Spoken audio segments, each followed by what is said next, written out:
About this, another picture-perfect day for baseball in Arizona. Low 80s, bright sunshine as the Dodgers and Padres get ready to begin. The Padres take the field, and the Dodgers get ready to come to bat against Ryan Weathers.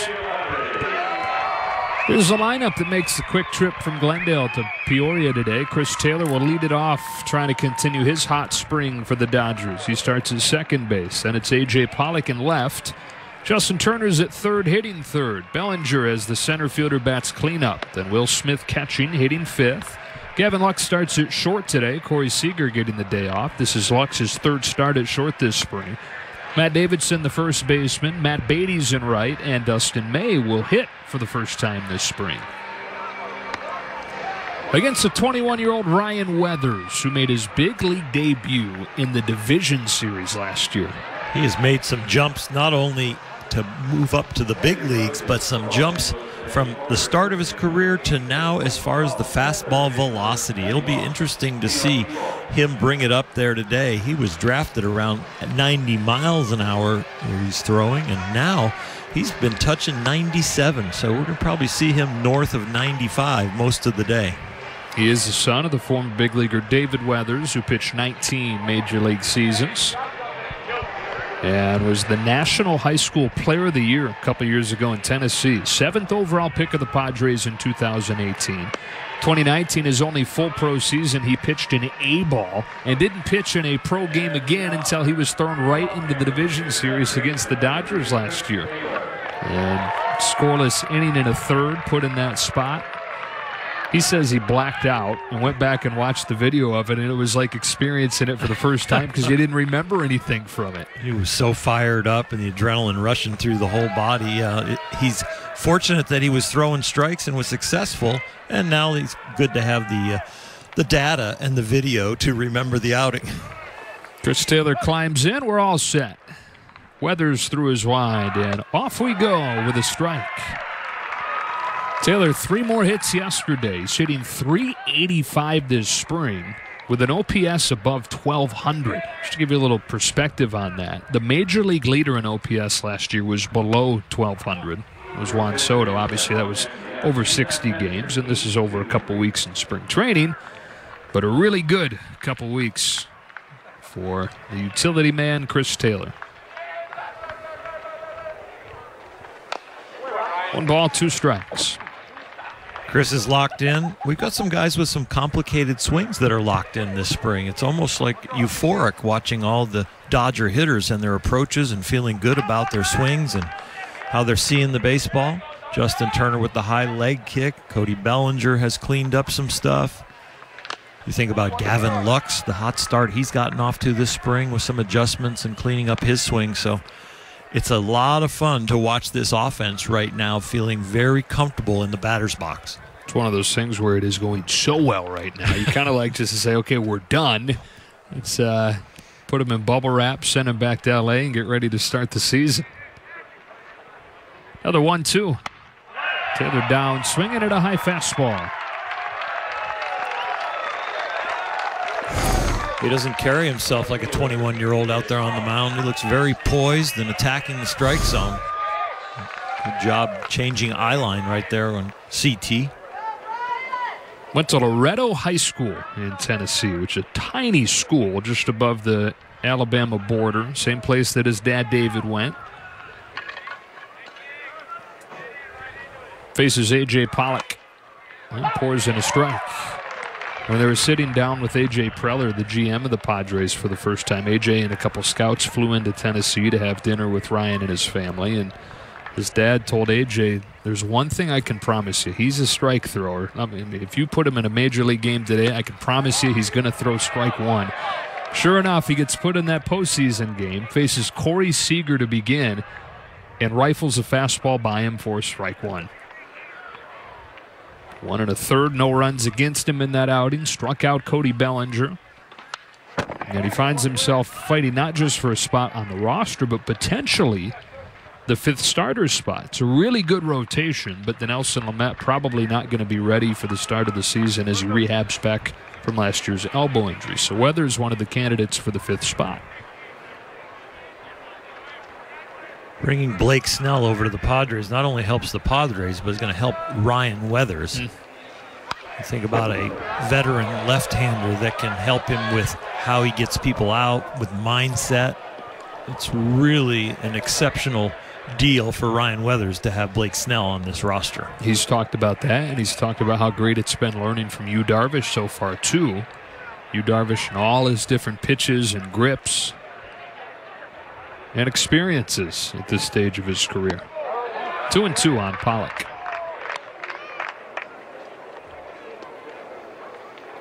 It looks like the delivery is very solid and repeatable, and so when he does get information from some of these veterans, especially on grips, you're going to see be able to make the ball do different things.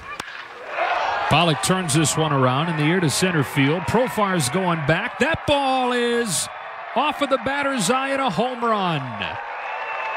A.J. Pollock, who has not put up great numbers this spring, drilled that ball, and the Dodgers lead it early.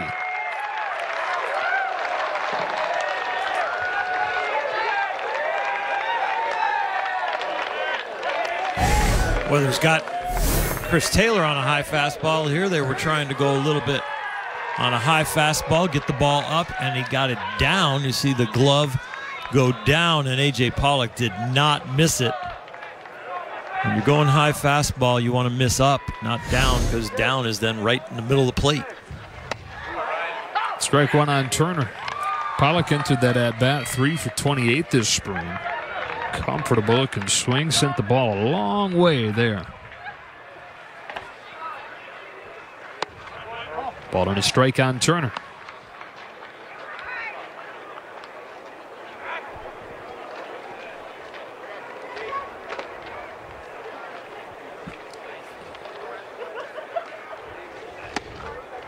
Much leaner Justin Turner.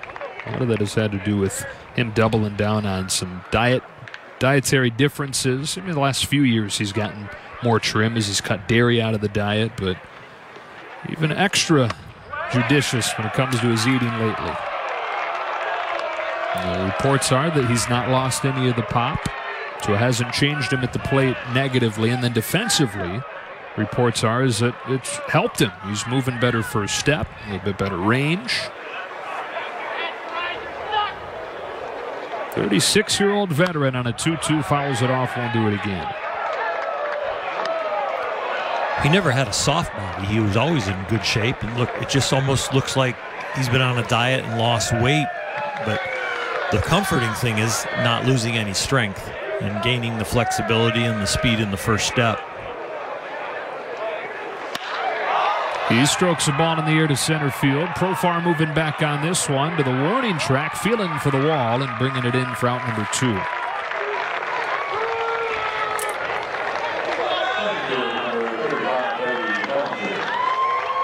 Dodgers 1, Padres nothing. 2-way here in the first inning, and up comes Cody Bellinger.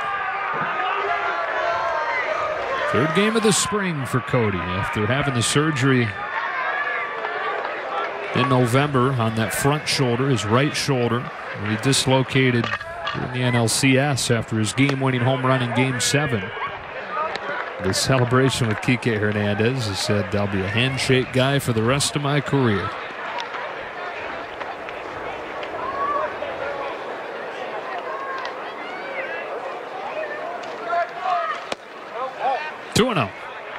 Getting that shoulder repaired and tightening up the front side.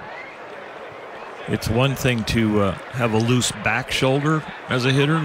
That's a little less pressure, but that front shoulder, it takes a lot of beating as far as stabilizing the swing. Especially with a guy like him who just lets it eat. Yep. And the follow through, the extension and the follow through.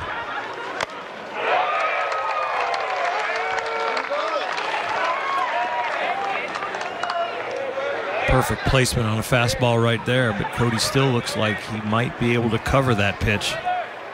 That hole has closed up as he's gotten to be a better hitter.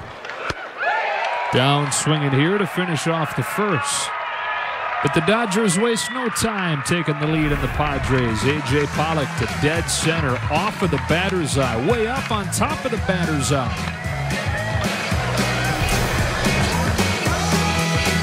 As the Dodgers in front 1-0, Padres get ready to bat for the first time, and not really hiding anybody today as they face their division rival. Tommy Pham will lead it off, starting left field. Then Fernando Tatis Jr. at shortstop hitting second.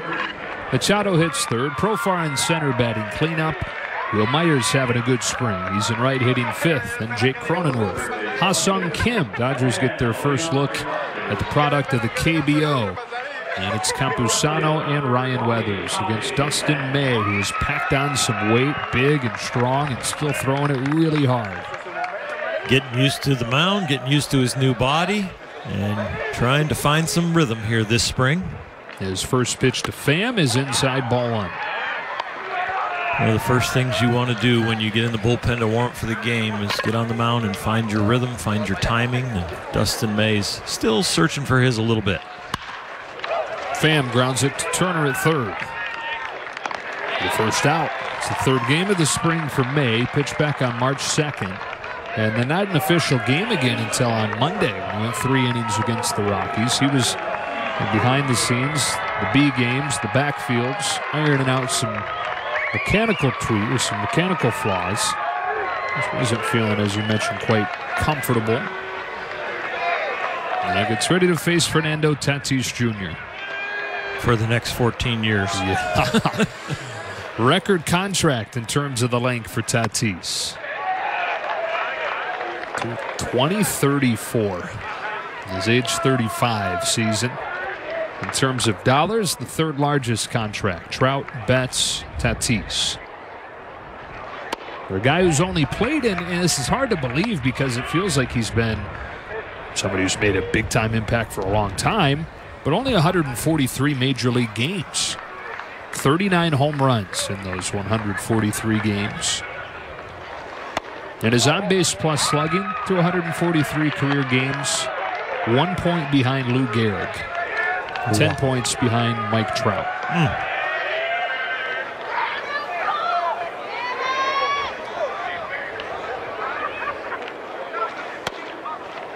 That's a strike, and it's 3-1. You say it feels like he's been here for a long time. It's just because he's must-watch TV, and he does so many exceptional things that you take notice of him, where a lot of other players that aren't as good, you just don't see them.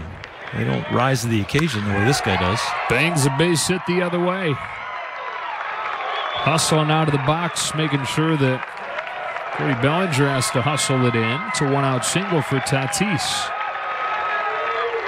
Hit the ball harder than anybody in baseball last year on average.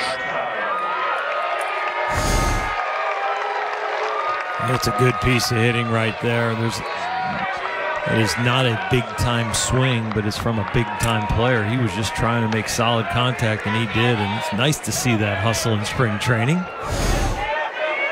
Bellinger and Tatis, friendly rivalry brewing back to the division series last year when Bellinger robbed Tatis of a home run, and they exchanged some smiles there. As Machado climbs in, it takes ball one from May. Well, Tatis stole out of the headlines with the season he had, but quietly, Manny Machado had a huge year himself. Machado actually finished higher in MVP voting than Tatis did. Manny finished third.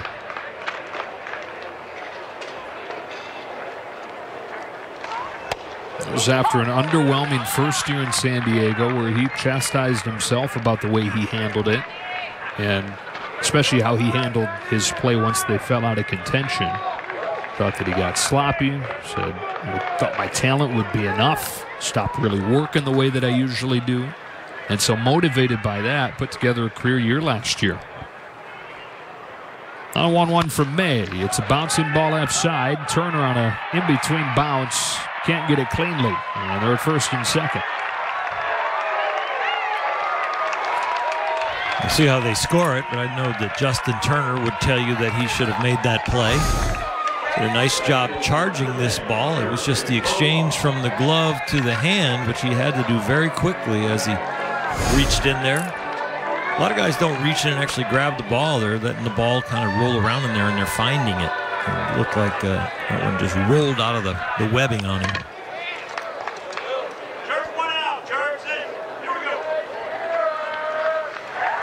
Jurickson Profar.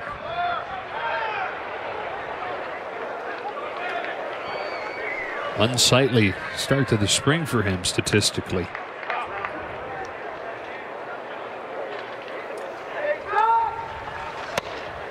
Fastball splits the plate, 0-1. Padres got him in a trade from Oakland prior to last season, and then he too had a career year. Re-signed on a 3-year deal. Mutual option for a 4th year for a guy who at one time was basically Fernando Tatis Jr., the next big thing.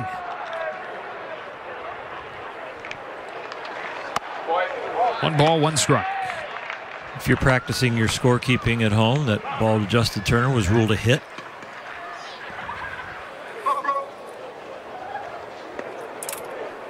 How many innings do you suggest they build to at this point of the spring if they're scoring at home?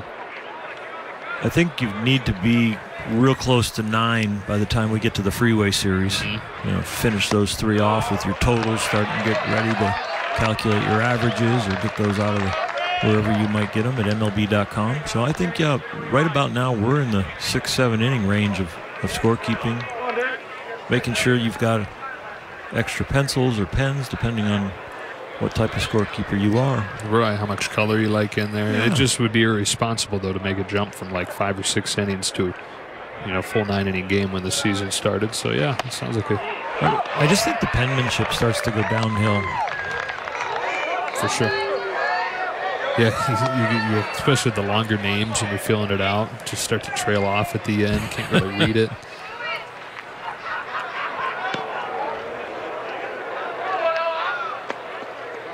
See if they go breaking ball here. He's mixed in one. It's kind of a up one. He's really living with the arm side fastball so far this inning. First and second, one away. Here he comes with a 2-2. So go an arm side again. It was an arm side fastball that was hacked foul. You mentioned the breaking ball. They would like to see him use it a little more against left-handed hitters. That's the pitch that he has had to work the hardest on finding the feel for consistently, being able to land for a strike consistently. As he continues to throw more of them, hopefully he'll get more and more to the front of the baseball. 2-1 there. Swing and a miss from Profar for out number 2. Like that one right there. You get to the front of the baseball and pull the front side down. That's what makes the ball go down when you're wrapping your fingers around and not getting to the front of the ball, but just getting to the top or the side of the baseball. That's when you get the flat breaking balls. And I would say a large percentage of Dustin's in the past have been pretty flat, but they've been effective because he throws so hard. Up to Will Myers with 2 gone.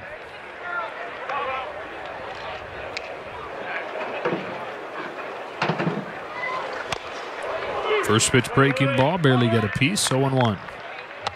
Good depth on that one also. Flat stays on the barrel of the bat. One that breaks and has some depth gets off the barrel of the bat. Now, as much as he talked about having to search for the feel on it, the league hit 156 against it last year. And it got better and better as the year went on. Used it more and more as the year went on.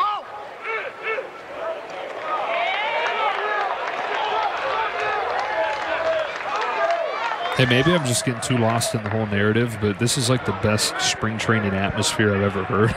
These people are really into this.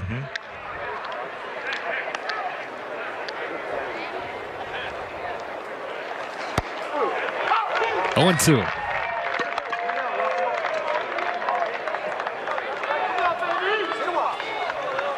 "19 times in the regular season, including 7 in a 10-day span in April. It'll be 3 in San Diego, then a few days off, at least from each other, before they play 4 at Dodger Stadium." Breaking ball to the outside corner to get Myers. Dustin May pitches around a couple of base runners, and the Dodgers lead the Padres after 1. You know, there's been a lot of conversation about what the value that Will Smith and Matt and Austin Barnes both bring to this team. And really, Dave Roberts had the two of them, it's a tandem. It's beneficial mentally and physically to have both of those guys out here playing this game. With Will Smith, of course, his on-plate, his batting has been really outstanding over this spring training. But the two of them, it's a 1A, it's a 1 and a 1A. It's not one is the starter and one is the backup. These two really have so much that they can bring to this team together. Yeah, you mentioned Barnes having a good spring too. His on-base percentage close to 500 this spring, which is one of his calling cards in his better stretches as a big leaguer. A strike on Smith, 2-1. Smith had yesterday off after getting 3 hits on Thursday.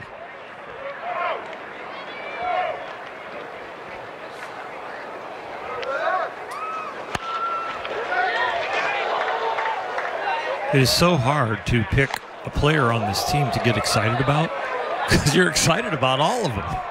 It's just good really problem to have, amazing. isn't it? Yeah, it's just amazing to just watch the lineup come up and get in the batter's box. You go, okay, this guy can take them deep. Oh, this guy is really going to contribute this year. Oh, this guy's really going to have a good year. When we talk about Fernando Tatis Jr. having only played 143 big league games, how about Will Smith has only played 91? 23 home runs and 67 RBIs over those 91 games. And since his debut, regardless of position, normally with catchers, you put him with the other catchers, but regardless of position, he's 6th in the majors in slugging. He's 8th in OPS. He has the 7th lowest chase rate of any player in baseball. Bounces back to the mound here for the first out of the second. And he is not afraid of the spotlight. A lot of those hits have been key hits late in games. Dodgers 1, Padres nothing on an A.J. Pollock home run. And here's one of those guys that they're so excited about the improvements of, Gavin Lux. The numbers so far this spring reflecting that. Combination of a lot of things for him, and the natural growth of a player is part of it.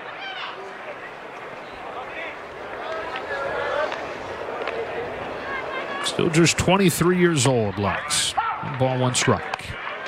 It's like the chicken and the egg. You don't know what comes first. You know, does the head clear, and that cleans up the body and the mechanics in the field and in the batter's box, or do you get a mechanical fix and that clears the head? Probably different for everybody. Yeah, I think it is, and different at different times in the season, different times of your career. It probably goes from the neck down with young players because of the whole adrenaline and nerves. That is whipped by the bag and down the left field line into the corner for Lux. 1 out double as his hot spring continues. When you take a look at this swing and the replay, you don't see a lot of moving parts. Whatever's moving has a rhythm to it, and it has a tight pattern. And just like a pitcher that's trying to develop a repeatable delivery, hitters are trying to find that repeatable, effective swing. So for him, did his best to simplify it this winter. Added some subtle moves to his hands, but the rest of it is much quieter. Matt Davidson climbs in with the Dodgers in front by a run in the second inning. Ryan Weathers comes home, and Davidson swings through it. Strike 1. When Gavin Lux was drafted, there was a lot of tension in his stance and swing. We really kind of muscled the bat up. And so he had to learn how to slow down some, soften up, loosen that grip. And some of the swing thoughts that came with those adjustments devolved over time to the point where he needed to kind of shift back. The softening up had him real loose and a lot of moving parts in the stance. So he tightened it back up a little bit. And as you mentioned, the word efficiency, trying to be as repeatable as possible. It feels like he's found that place again through a lot of off-season work.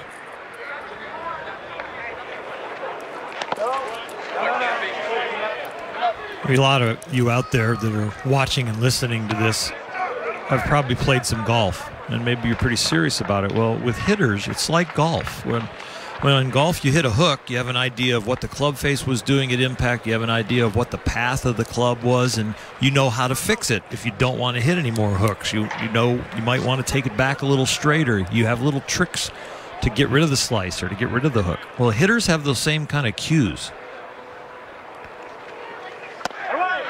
Davidson can't lay off. 2 out. So hitters are looking at spin as the ball leaves the bat. They're looking at height. They're looking at, can I backspin it or I top spin it? And then they're learning their swing and they're learning their adjustments from watching what the swing produces. And Gavin Lux is moving through that kind of learning curve right now with this tighter, better swing. Taking information from your misses. Here's Beatty. Runner at second, 2 gone.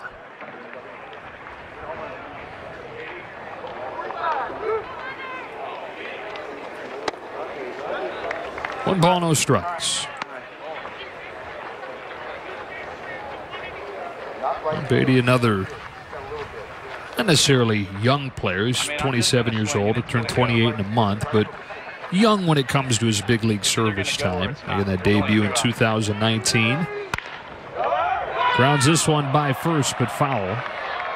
And so he's still going through some of the same adjustments you're talking about in terms of learning and kind of settling into who he is as a big league player.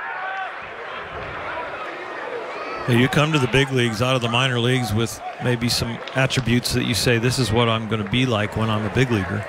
And sometimes the big league competition maybe eliminates one of those attributes, one of those assets you have, or maybe it accentuates it because you get stronger and learn something from a teammate or something as you grow as a player. Yeah, he's on that same kind of curve.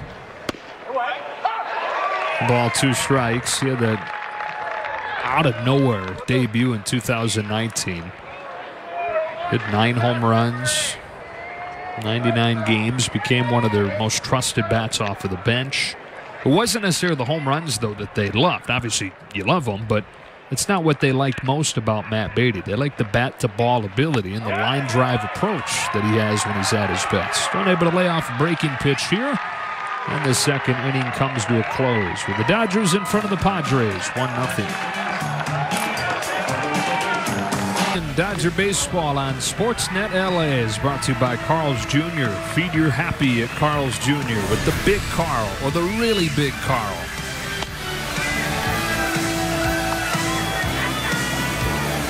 A week from today will be the final game of the Cactus League schedule for Dave Roberts and the Dodgers before they head back to LA for the Freeway Series. That'll be Sunday, Monday, Tuesday. Off Wednesday, head to Denver and take on the Rockies. Opening day Thursday, April 1st. This will not be the attire on opening day. I mean, you can wear Dodger stuff, but it's probably going to be a hoodie or a coat.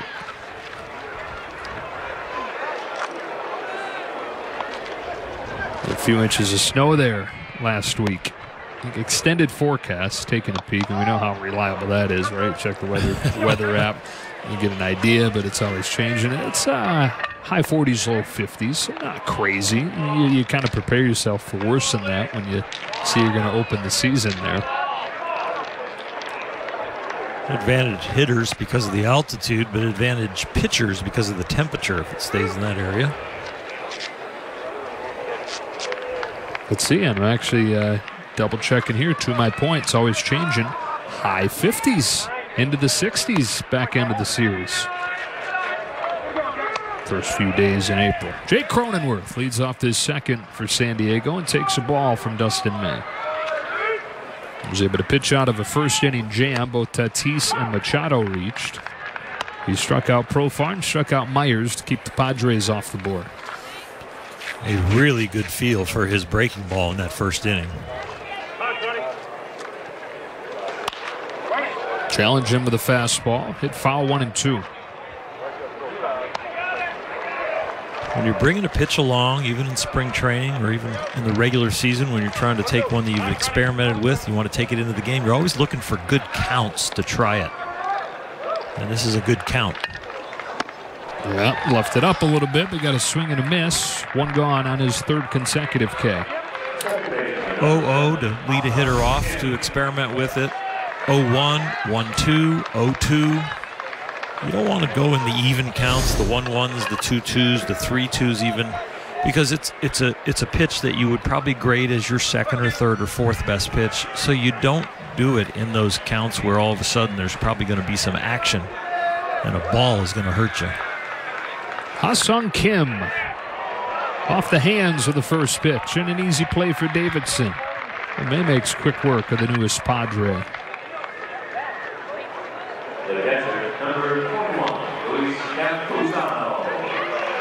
It's 4 straight retired since the back-to-back Tatis and Machado singles. Now Luis Campusano. He's third in the catching depth chart at this point, but a prospect that they like. Of Austin Nola, Victor Caratini came over in the Yu Darvish trade from Chicago. Campusano, somebody they'd like to get a good look at.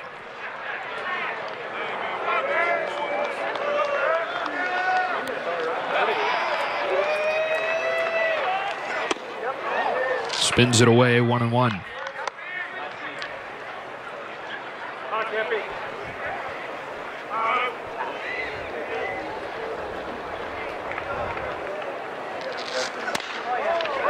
Chopper to short, charging Lux on the move, throws him out. Dustin May with a lightning quick 8-pitch second inning.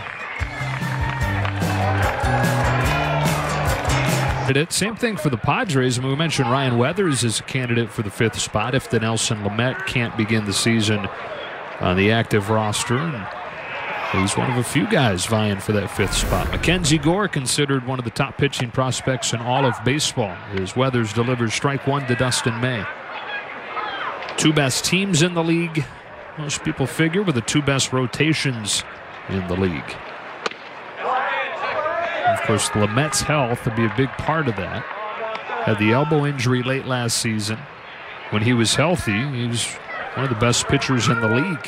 Finished with the 2nd best ERA behind Trevor Bauer. Has rehabbed that elbow injury instead of having surgery. And just pitched in a game for the first time a couple days ago. So he's probably not going to be ready to break camp with the team. And it'll open up a spot for a guy like Weathers or Gore.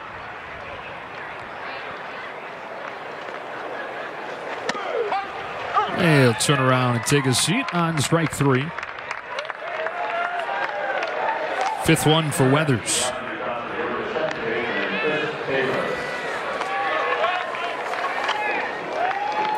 Baseball looking at a lot of ways to create more action and get the ball in play. And going back to watching pitchers hit is not going to accomplish that.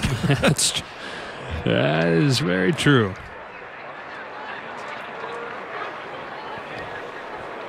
Taylor struck out to open the game. Takes in the dirt here. Been a lot of talk already this spring about the basically lab the minors are getting turned into for potential rule changes at the big league level. They're going to try out in the minors this season. All with those things in mind, trying to increase contact, increase action, get rid of some dead time.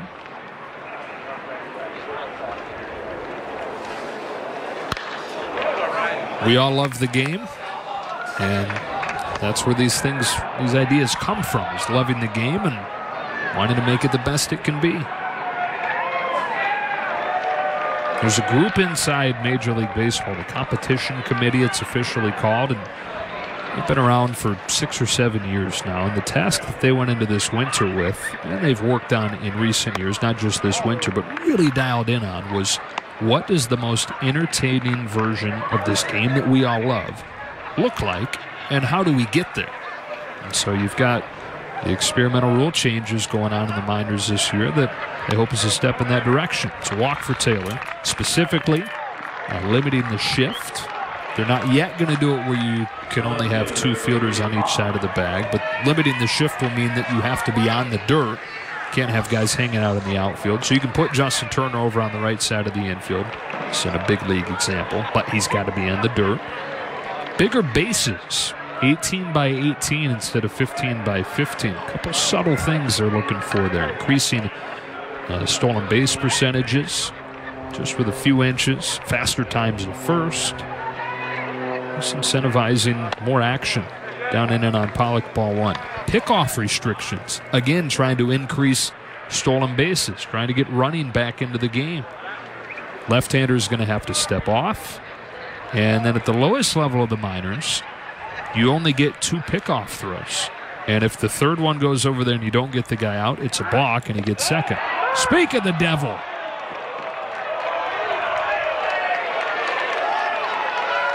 So if this was the low minors this year, he'd get one more free, quote-unquote free pickoff throw. It's pretty darn close. There's no replay at this stage of the season, though. And then the only other thing were some increased time limits. Instead of the 20-second pitch clock it's been around, it'll be 15. Pollock to the gap in left center field and follows his first inning home run with a third inning double. A.J. Pollock came into the game with 3 hits all spring. He's got 2 in the first 3 innings today. He hit it well.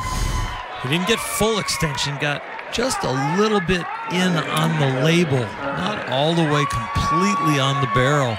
You just see the little bit of hesitation in the swing to kind of try and get the barrel on it, but he got enough of it to get the double. Setting himself up now for the cycle for today. Just needing a single and a triple. Cycle watch. Turner, who fly to center his first time.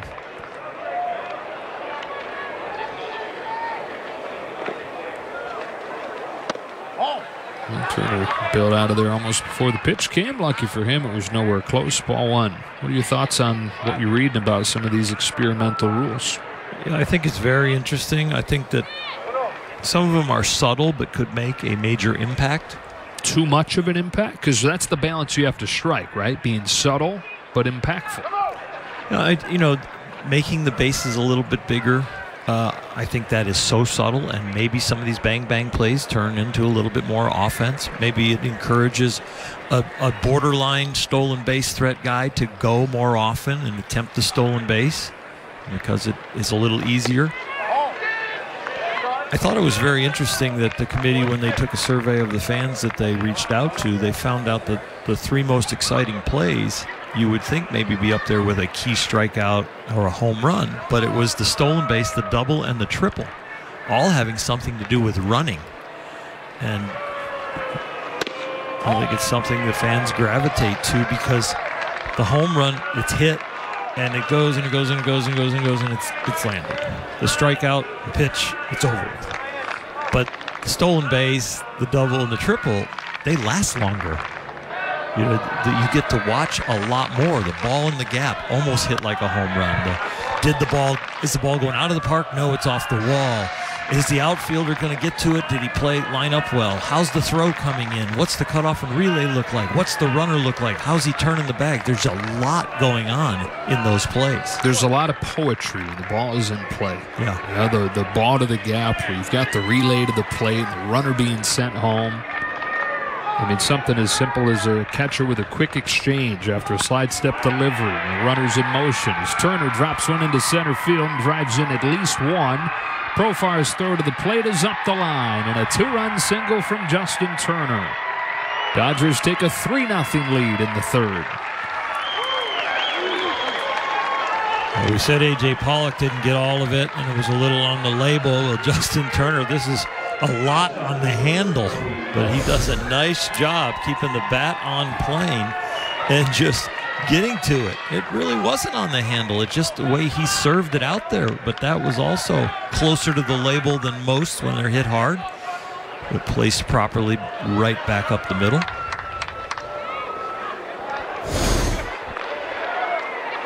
What he does, huh? Mm-hmm. Bellinger struck out his first time, fouls off the first pitch here. That was a doozy of a swing. He didn't get cheated. I'll grab an old word there. They still use doozy. Wow. No lack of confidence in the stability of that front shoulder there. And another one. Same thing. Lots been made of his stance, which has already been adjusted a little bit over his first few games of the spring, but much more open, especially in his first game than we saw especially early last year. When you contrast it to what he started with last year, you could see his whole number and name last year. Completely closed off last year. And he said it's not trying to combat any one specific hole or pitch. It's just when he picked up a bat again after the shoulder surgery, this is what felt comfortable to him and what he felt confident doing. Look out. That is tipped into the glove. Strike 3. It hit Cody. It didn't hit the bat. Now, if it's ruled that he was swinging, doesn't matter. I don't think he swung. We'll see.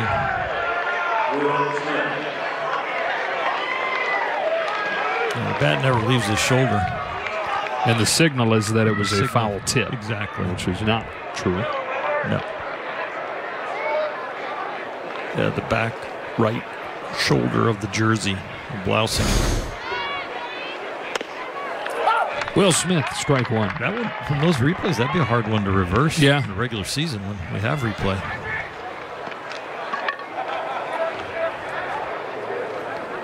Smith bounced back to the mound his first time. Behind 0-2. Ryan Weathers getting a good day of work in. He's at 63 pitches through 2 2/3 here. Was there a no-hitter in college baseball today? Yeah, Jack Leiter, Vanderbilt Commodores. 224 pitches. Walked the leadoff man and then retired 27 straight. Smith goes the other way, but Cronenworth is waiting for it, and the inning is over. We go to the bottom of the third. The Dodgers 3, the Padres nothing. Restrictions apply.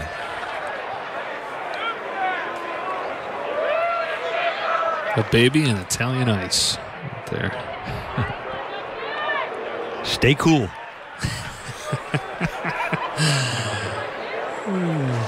You can tell on me if you want. Dustin May throws in strike 1. Ryan Weathers' day, it appears, is done. They send up a pinch hitter here. He bounces on through the box, base hit into center field. It is Ivan Castillo, who's the pitch hitter. He's got a leadoff single. Yeah, so we're pulling into studio today. Where we're calling the games from this spring. Overshoot. When I say we, I mean Oral overshoots the entrance that we've been to a few times. Overshoots it by a little bit. So, nope, we got to turn in right there. He backs up, feeling good. We pull in. Remember, it's high 50s today, low 60s maybe in LA. Pull up to the parking guard, wave, hello, here for the game. Good. He opens the gate. Have a great day. And Oral looks into the guard and says, "Stay cool." Tommy Pham, you got to take ball that 1. as personality-wise, stay cool, or it's got to be because we all got coats on. I had my first moment. Yeah. 62, things they slip out every once in a while. Guy to be sitting there just flabbergasted. 5 minutes later, Oral Hershiser's telling me to stay cool. It's all good. Pham grounds to third his first time. He grounds this one by Lux into left for a base hit. The first two have reached against May in this third inning. You stay encouraged right here if you're Dustin May because it's 2 ground balls, and they're like 3-4 hoppers that just happen to be in the hole. The one that went up the middle, and now this one gets rolled over. Pham hits the top of the baseball and it bounds through, but you stay with the same plan.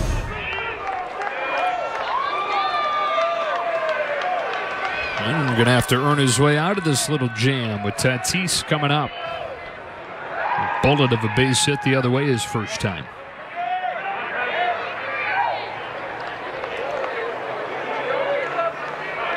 Still just 22 years of age, Tatis. Started him with a breaking ball that just missed. Tatis hardly a flinch. It's 1-0. Dodger fans are going to have some nail-biting moments with this kind of matchup with Tatis up there in key situations this year.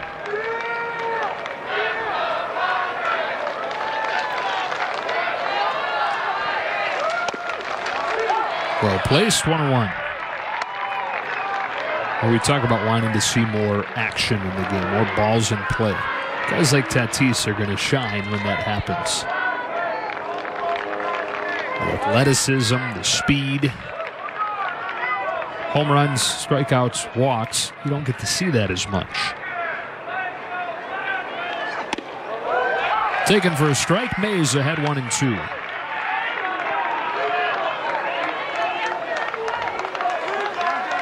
Started him off with a couple of borderline pitches, a breaking ball and a fastball. Got one call there to have the count at 1-1. And that right there, the third pitch, an outstanding breaking ball right on the corner. See what he goes with on 1-2. Fastball gets him swinging. Elevated fastball, and you think this doesn't mean anything? You see the fist pump for May as he gets Tatis. You love to have these matchups as you are physically ready for the matchups. Sometimes your pitches aren't ready at this point in spring training for this moment and matchup. But right there, Dustin May answered the call.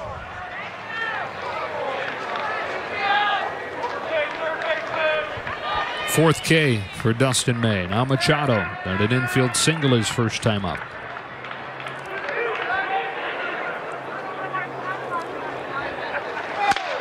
Up the middle, behind second, off Chris Taylor. Luck scrambles to it, and they go station to station to load him up. I don't know if that hit the base or it took a funny bounce. Normally sure-handed Taylor couldn't get it cleanly. Looked like there was some serious spin on the baseball coming off of Machado's bat. The final hop, it might have hit the dirt in a way that it grabbed the ball. Comes off the back of the mound and just took an odd kick for Chris. Good job by Gavin Lux, not giving up on the play and being right there for his partner. Second time Machado's put in play and not gotten it out of the infield, but gotten aboard. This one's ruled an error on Taylor. And they're loaded up for Profar.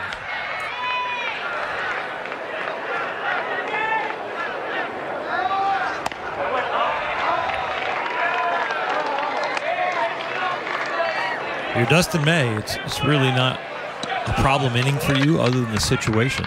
You've got 3 ground balls and strikeout of one of the best players in baseball. Stick with the plan. May delivers 1-0. That's a strike, 1-1. Opponents at 176 with runners in scoring position against May last year.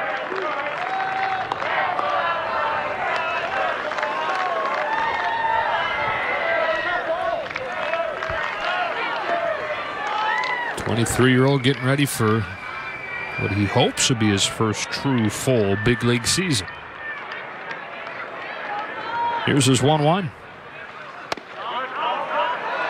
But he struck Profar out on the first time around. This time Profar lays off, ball 2. Dodger pitching staff has led the Cactus League in ERA so far coming into this game. They've all been pretty much on their games.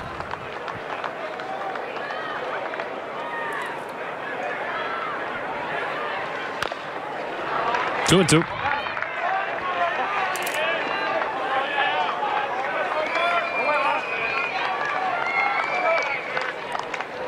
Little cat and mouse game here mentally. Profar knows that he got him on a breaking ball last at bat. Down and in breaking ball. He laid off it earlier in the count. Does Dustin May stick with the same pitch that he had success with, or does he go with something like he got Tatis with, where he goes up the ladder with the heater? Bases loaded, third inning. Here's a 2-2. Breaking ball. Did Profar lay off this time? He did, and the count is full.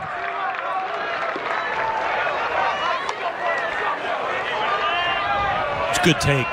And that's the education of a hitter. That's the experience that you gain from understanding now the guy's release point, the spin on the ball, and what it's going to do. First time around you get him, second time around, good take.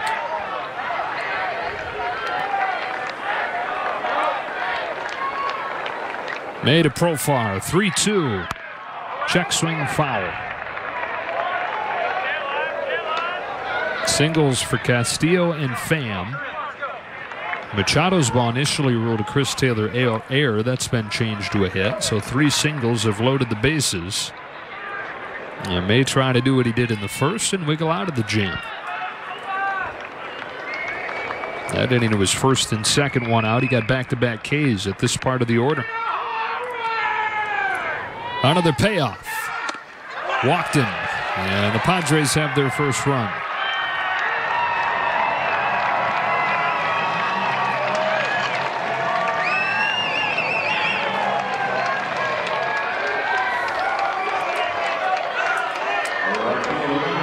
Same intensity that he showed after punching out Tatis Jr.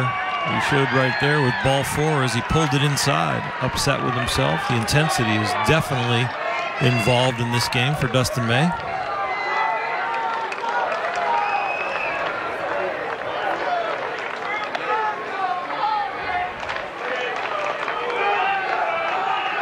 First walk is issued today.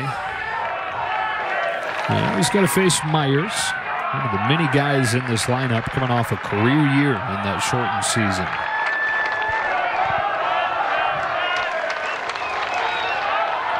Longest tenured Padre, Will Myers. Looks at a first pitch strike. This will be his 7th season in San Diego. He was part of the first time that A.J. Preller went for it before that 2015 season. And the only piece from that splurge still left, Matt Kemp. Went to the Padres, Justin Upton, Craig Kimbrell, James Shields. Breaking ball drops in, and it's 0-2.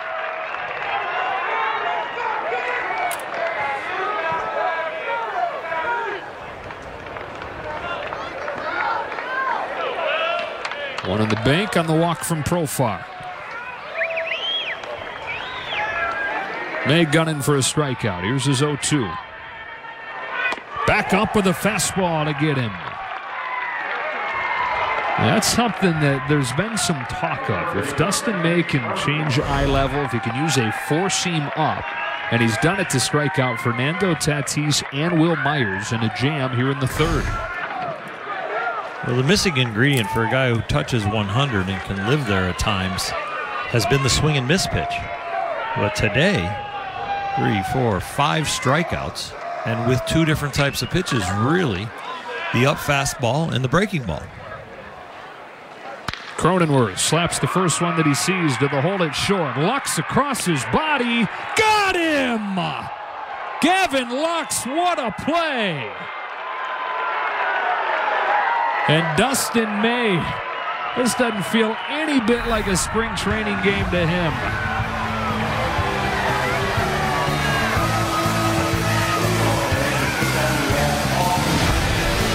It sure looked like it here, didn't it? Fantastic to get rid of that ball so quickly. We don't have replay in spring training, but we get it for the enjoyment, and that was bang, bang.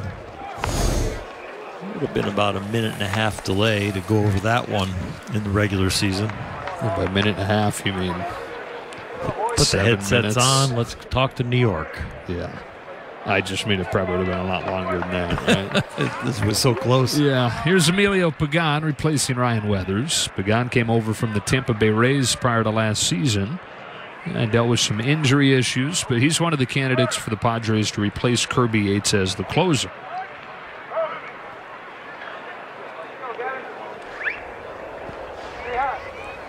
And Lux, after that great defensive play, leads off this 4th inning. Oof, swings himself out of his helmet. Doubled his first time and is now hitting above 400 in spring training. You can forget how much fun these guys have playing baseball. That's why they made it to the big league level, their passion for the game. And Gavin Lux right now is having an awful lot of fun after that play at short and now getting the lead off the inning. Cuts inside, 1 ball, 1 strike.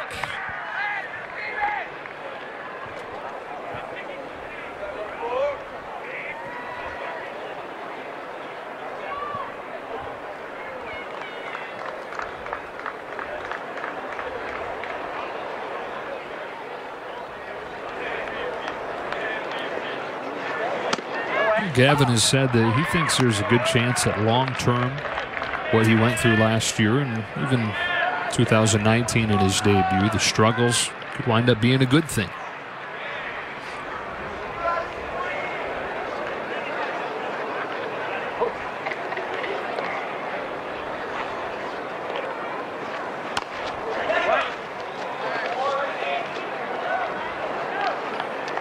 Yeah, if you learn from them and change, you develop wisdom. If you just experience them, that's what they are, just an experience. They don't help either way. So that means he's really taken some inventory on what happened and maybe the cause and effect and how to eliminate it or avoid it next time.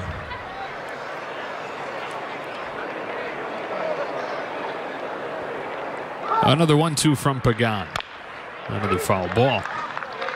He's been through a stretch before where he was not very good as a pro. You get back to early on in his minor league career. 2017, he started the year 3 for 28. Went the first month without an extra base hit. He was sitting around 200 at the end of July. And was already starting to hear the word bust. This is only a year after he was drafted in the first round. Lays off this back foot breaker, and it's 2-2. And he started working extra close with Robert Van Scoyoc, who at that point was a consultant throughout the organization, not just the big league hitting coach. Came out of it a little bit in that 2017 year, doubled down on the work that they were doing together that offseason. Enter 2018, really a different guy, having learned from those struggles and come out on the other side of it even better.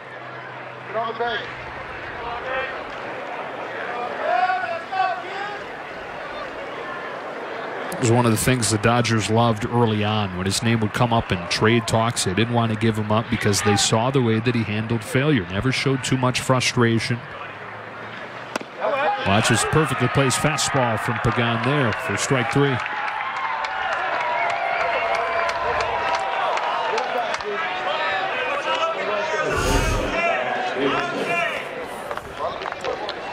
(3-2) and very nicely executed.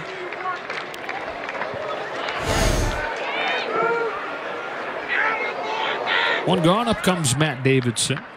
Another experimental thing going on in the minors that we didn't touch on was in the Florida State League, which is under a different name now, Southeast League. They're going to have the ABS, the automatic ball strike system. Computerized strike zone.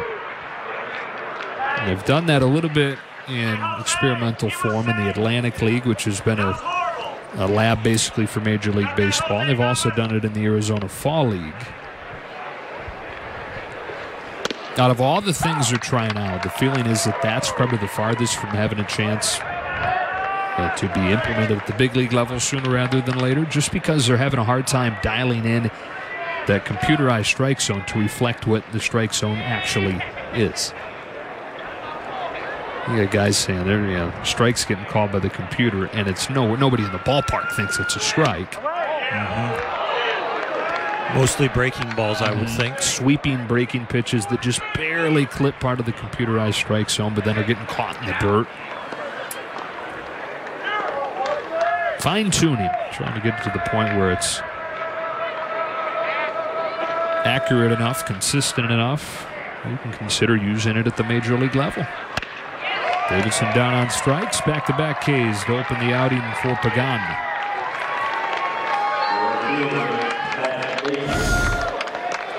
It'll be very interesting on how they continue to refine the eyes of the computer to record a strike or a ball. Because what we visually have come to be accustomed to of what a strike looks like and a ball looks like are completely different when you're talking about grazing a strike zone. And Beatty, strike 1. Almost to the point where the ball needs to track for a certain amount of time or distance over the home plate to register as a strike. It can't just clip it for a quarter inch. It's got to be on the plate for maybe 3 inches or the width of 2 balls as it's moving forward towards the catcher. Be interesting to see how they program that.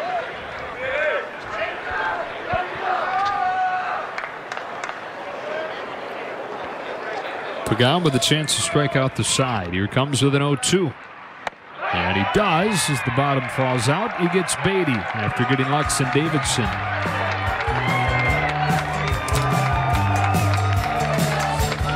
The innings, you think, he's getting hit around a little bit, but it's really a lot of seeing eye ground balls. The thing that's been impressive today for a guy who's really just coming in to try and iron out the mechanics and the rhythm of his delivery, he's done more than that. He's been able to locate the fastball down and up to finish off hitters, and he's also shown some depth and command with his breaking ball.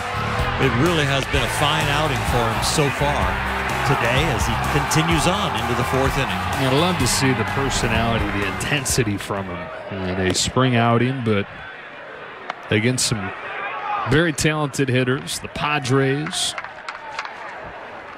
He was geared up, especially in that 3rd inning, pumping his fist after the strikeout of Tatis and thanking his buddy who came up to the minors with, and Gavin Lux.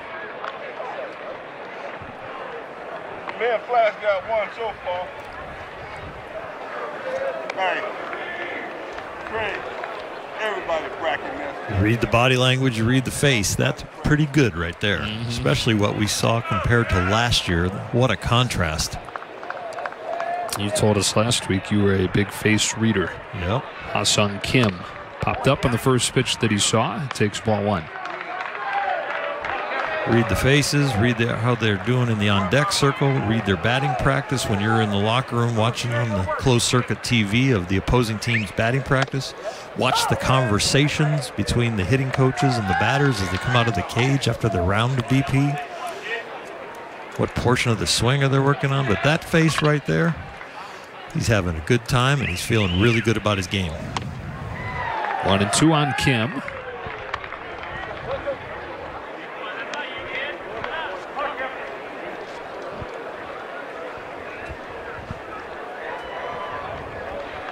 You check the temperature for opening day in Colorado, I know, but did you check the temperature in Los Angeles, where we're going to be? Probably going to be a little the warmer game at Dodger Stadium. Yeah. That's the important temperature for the two of us. Kim gets under it. Down the line, Lux can't see it. It's out of Turner's reach. I think then it'll be appropriate to tell everybody, stay cool. There you go. I'm glad I'm still at the age where I can laugh at myself. That should never go away. I hope not.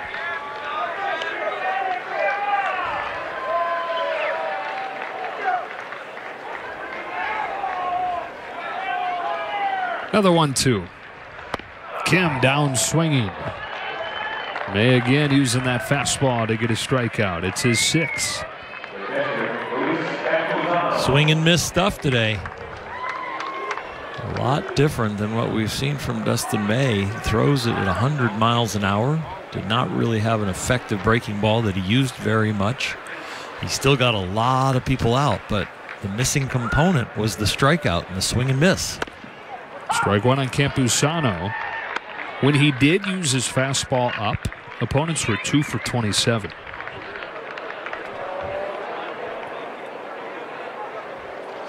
It really is fascinating, isn't it? I mean, with the raw stuff and with the velocity that he has, for his strikeout rate to be well below league average.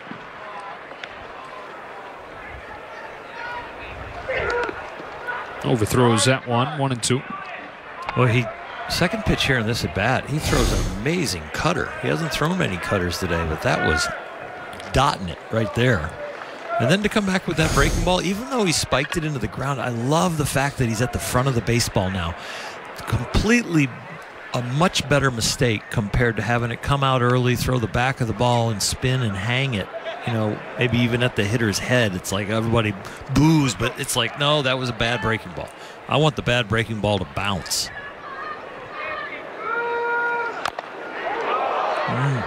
Come back up and get Campusano. Yeah. Face. Ouch. Good to see him smile. Ear. Ooh. And that's when you don't want to have pierced earrings. Oh, yeah. It would jab it right into the side of your head. With a pierced neck, then. Campusano gets to that high fastball and drives it to the gap in right center. On his way to second with a double. First extra base hit of the game for San Diego. A very nice approach to the high fastball, keeping his hands above the baseball. If you don't get your hands above that high fastball, the bat has a tendency to drop as you swing it. So if the hands are even or below the fastball, you are not going to catch up to it. It was a very nice swing. Third time in the first 4 innings, Padres have had a runner in scoring position.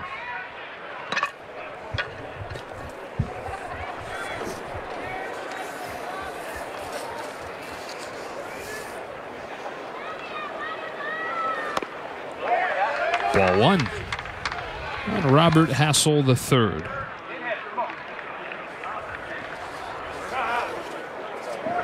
Out of the 9 spot was initially the pitcher Ryan Weathers. Going to be cycling guys through there the rest of the day.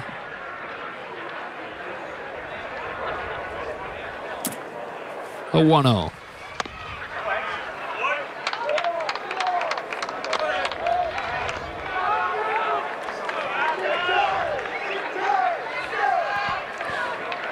You know, with these two teams' offenses, you think maybe we have some real barn burners of games and high scoring and long games, but with these pitching staffs, 15 of the 22 outs today have been strikeouts. 2-1.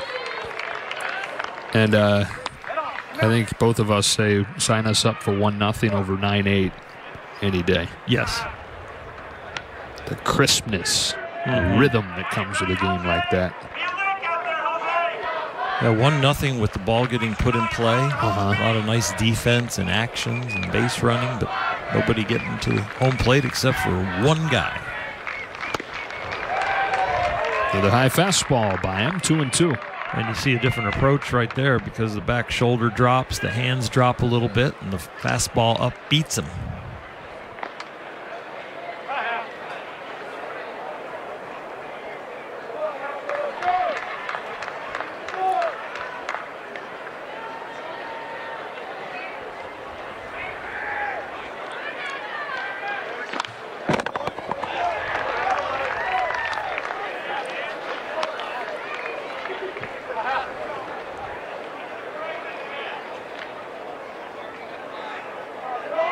Dustin May today is growing leaps and bounds, gaining confidence, you know, not just bringing along a pitch and developing it, but seeing it succeed multiple times, both the breaking ball and the high fastball. Against this lineup. Yep.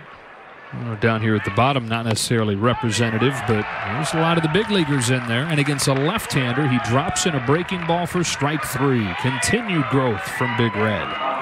The breaking ball to that arm side is harder to make go down. It's easy to pull it back foot to a lefty as a right-handed pitcher and make the ball go down, that back foot breaking ball where you can really get across your body and down and through the ball.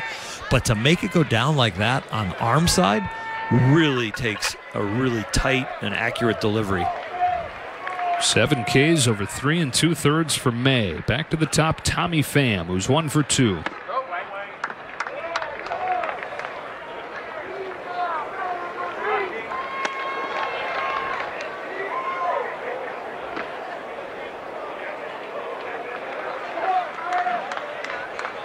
May doing it against a team that he made his big league debut against. Much different team now.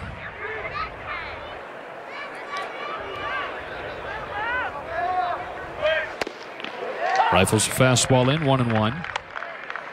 It was early August 2019 at Dodger Stadium. Small flock of scouts behind home plate are getting an eyeful today from Dustin May. I got to up the grade on the breaking ball. I got to up the grade on the high fastball. Wanted to strike there, won't get it. Ball 2 on Pham. In some ways, he's moved from a thrower, a successful thrower, to a pitcher today. Commanding, you know, a cutter, rarely, the fastball, both heights, and breaking balls for strikes and being able to bounce them. Can you see that in a spring outing and think that's who a guy is now? Yep.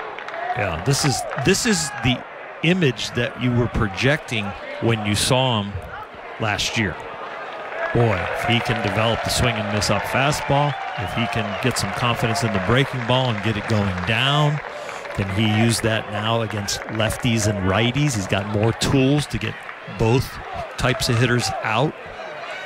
This is an image. This is a really good baseball card image for him. Oh, he almost got one more with that high fastball. Tommy Pham is good as anybody at not chasing, and he didn't there. Full count.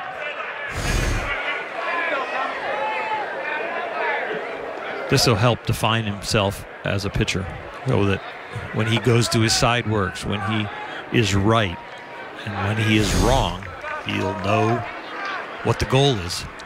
3-2. Inside, ball 4. Second May walk. Pham earned that one. He's on for the second time today.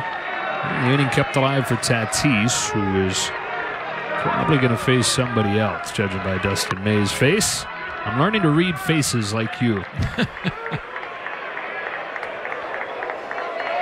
That does it for May. 7 Ks in less than 4 innings today. His career high in a regular season game is 8 Ks. That came in 6 innings. And against the Padres today, 7 of them in 3 2/3. The peripheral stuff. Look at that. That's who I am. Gus Varland replaces him. It's part of the Adam Kolarek trade from Oakland. Come on in, kid.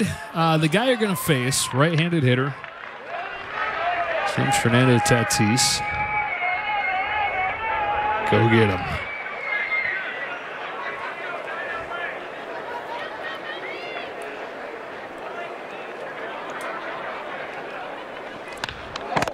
One ball, one strike.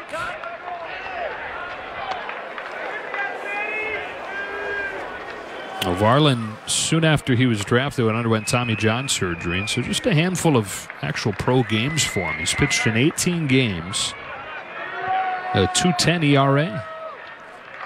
Not since 2019, as with so many guys who didn't play last year at the major league level. Not having the minor league season. Been a long time since he's pitched in a game.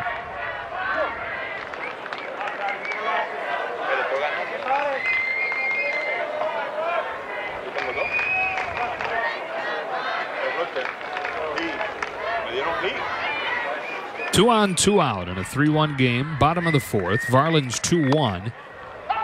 Generous inside corner to even it up.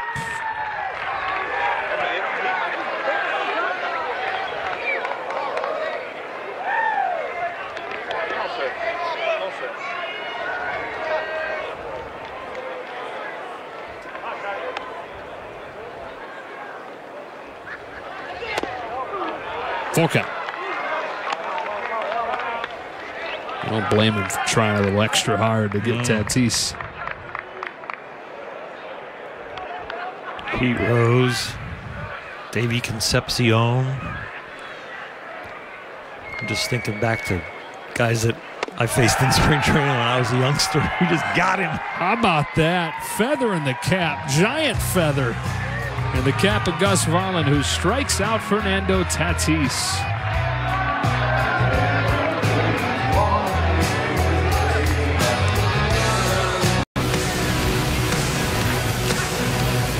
Dodgers ahead of the Padres 3-1 as this game goes to the 5th. Joe Orlin Kirsten and Dan Altavilla comes in. Acquired from the Seattle Mariners partway through last season. Same deal that brought Austin Nola. They're now catcher. He makes his 6th appearance this spring. And to do so against pinch hitter for Dustin May, it's Sheldon Noisy.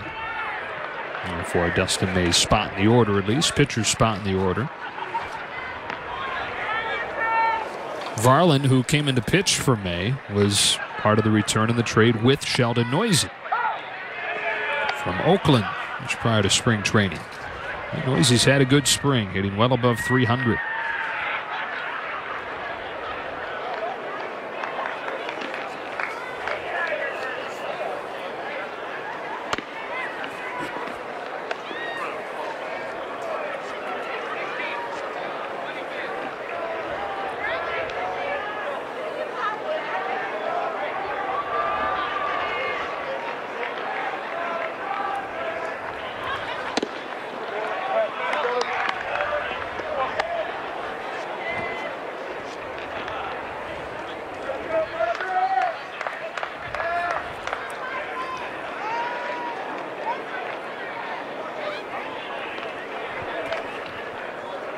On a 2-1, Noisy fouls it into the glove, 2-2. Look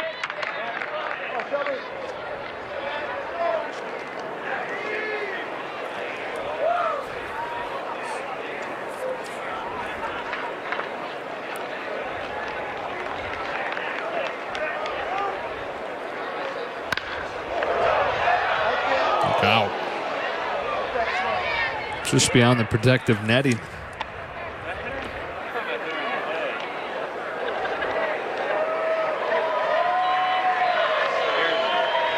Good hearing that cheering. That typically means that whoever we got close to is okay.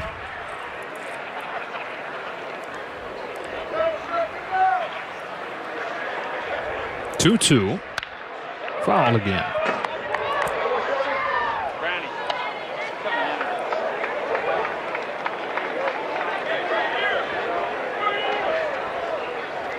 He's another one of those guys who's become more and more versatile as his career's gone on. Grew up playing shortstop, third when he turned pro, and he made his big league debut as a second baseman. Gets his bat on this one. Myers will settle under it right and put it away for the first down. Noisy's even played a little bit of first base the last couple of years. You can understand where the Dodgers were attracted to him. One away in the fifth. Back to the top of the order in Chris Taylor, who has reached in 4 of his last 5 plate appearances. 3 for 3 day yesterday, 0 for 1, a walk and a strikeout today.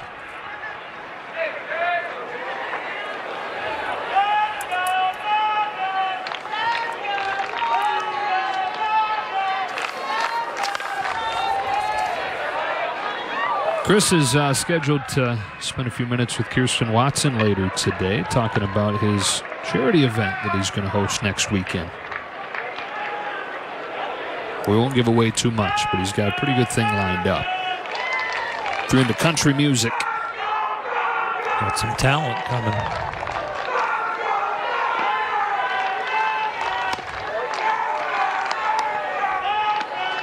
Ball, 1 strike on Taylor.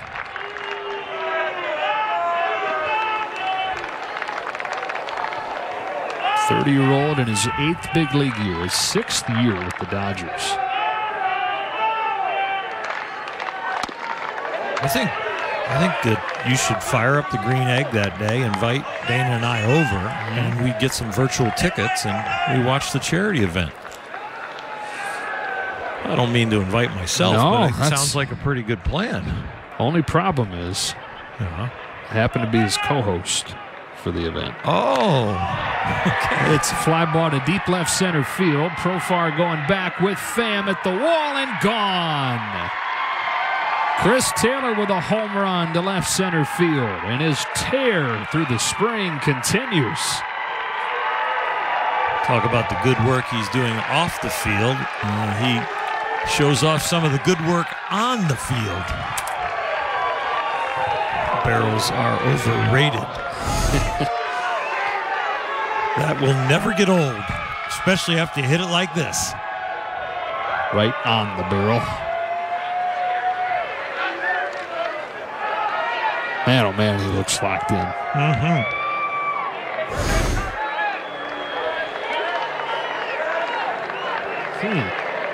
Training staff coming out not to look at Tatis, but Tommy Pham. Hit the wall, maybe the shoulder.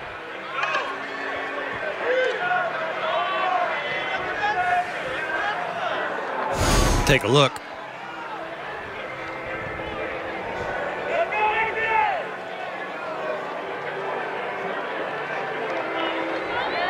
It happened at impact, that's for sure. He came off of that wall, kind of wincing in some pain.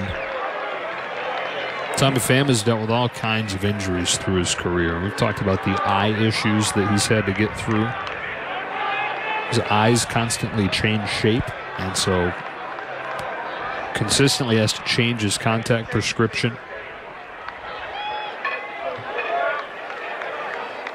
And this winter, this offseason, scariest injury of them all, to the point where he considers himself lucky to be alive at this point. Here's Pollock, who has a home run today and watches a strike. Days after the division series ended, he was on his way out of a nightclub when he got stabbed in the back. This was just this last October. Rushed him to the hospital. He needed more than 100 stitches to close a wound that was more than a foot long. He was in bed rest. He had daily therapy throughout the whole offseason. Tatis can't glove that one cleanly. Pollock's aboard with one out. The doctors told him it could have been a lot worse if he wasn't as muscular as he is. Basically provided armor for him.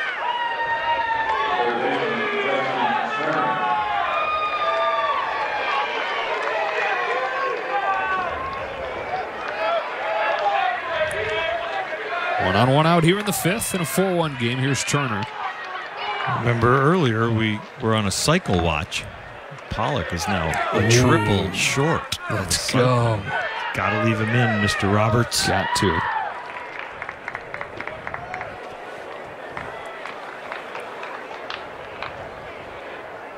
Altavilla to Turner with ball one.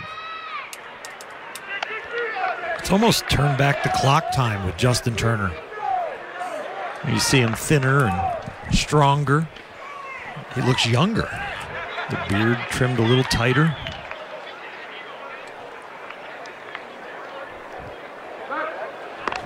Like your little Benjamin Button.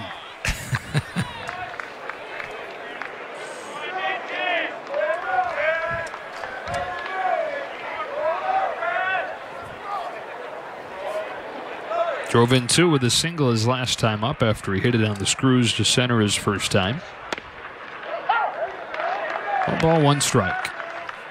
There was never really any doubt, was there, what he was going to do in free agency? You know, he kept us on the edge of our seats, took it right to the end of the offseason, but it just wouldn't have felt right. Wouldn't have looked right for him to be in a different uniform. I think both sides had alternatives, but both sides wanted it to end up in blue. Pham will make the catch on that one. Turner's out number 2. 2-year contract with a club option for a 3rd year. Went right up until February 13th. Valentine's Day Eve.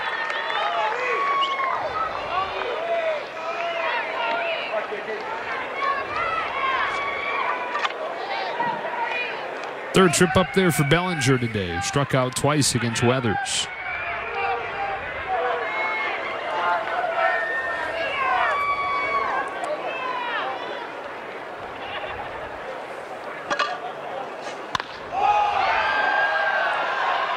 Fly to right center. Just missed it. Profar makes the catch. He's angry at himself as if he didn't. He had a hard time tracking that one. What a lonely feeling when you can't see it. He eventually found it and a smile to show for it. Dodgers add one on a Chris Taylor home run. Monster spring going for him. 3rd home run of the spring. And the lead grows to 4-1. Had a home run. How are you feeling in the batter box right now? Yeah, I feel good. You know, yesterday it was actually the last couple games was the first time I put a off-speed pitch in play, so I felt good about that. And then today I got a fastball. I actually got in on me a little bit. I think I got it up in the jet stream. The wind helps me out a little bit there, but yeah, you'll take them. At this point, just you know, just trying to have good at-bats and swing at good pitches. So everything's been really encouraging so far. And now you have a very exciting event coming up on Friday, March 26th to bring awareness to pediatric cancers, Home Run for Hope. Can you tell us why that bringing awareness to, you know, children's cancers is so important to you?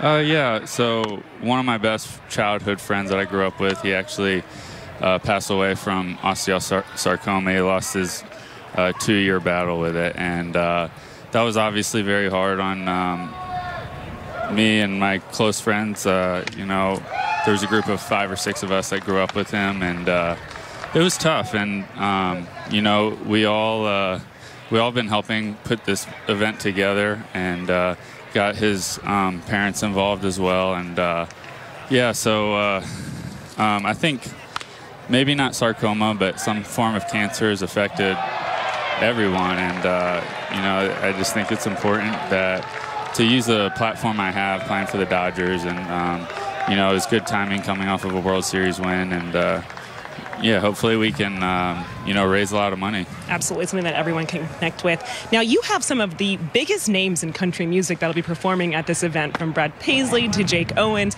to Scotty McCreery. How did you get them to be a part of this?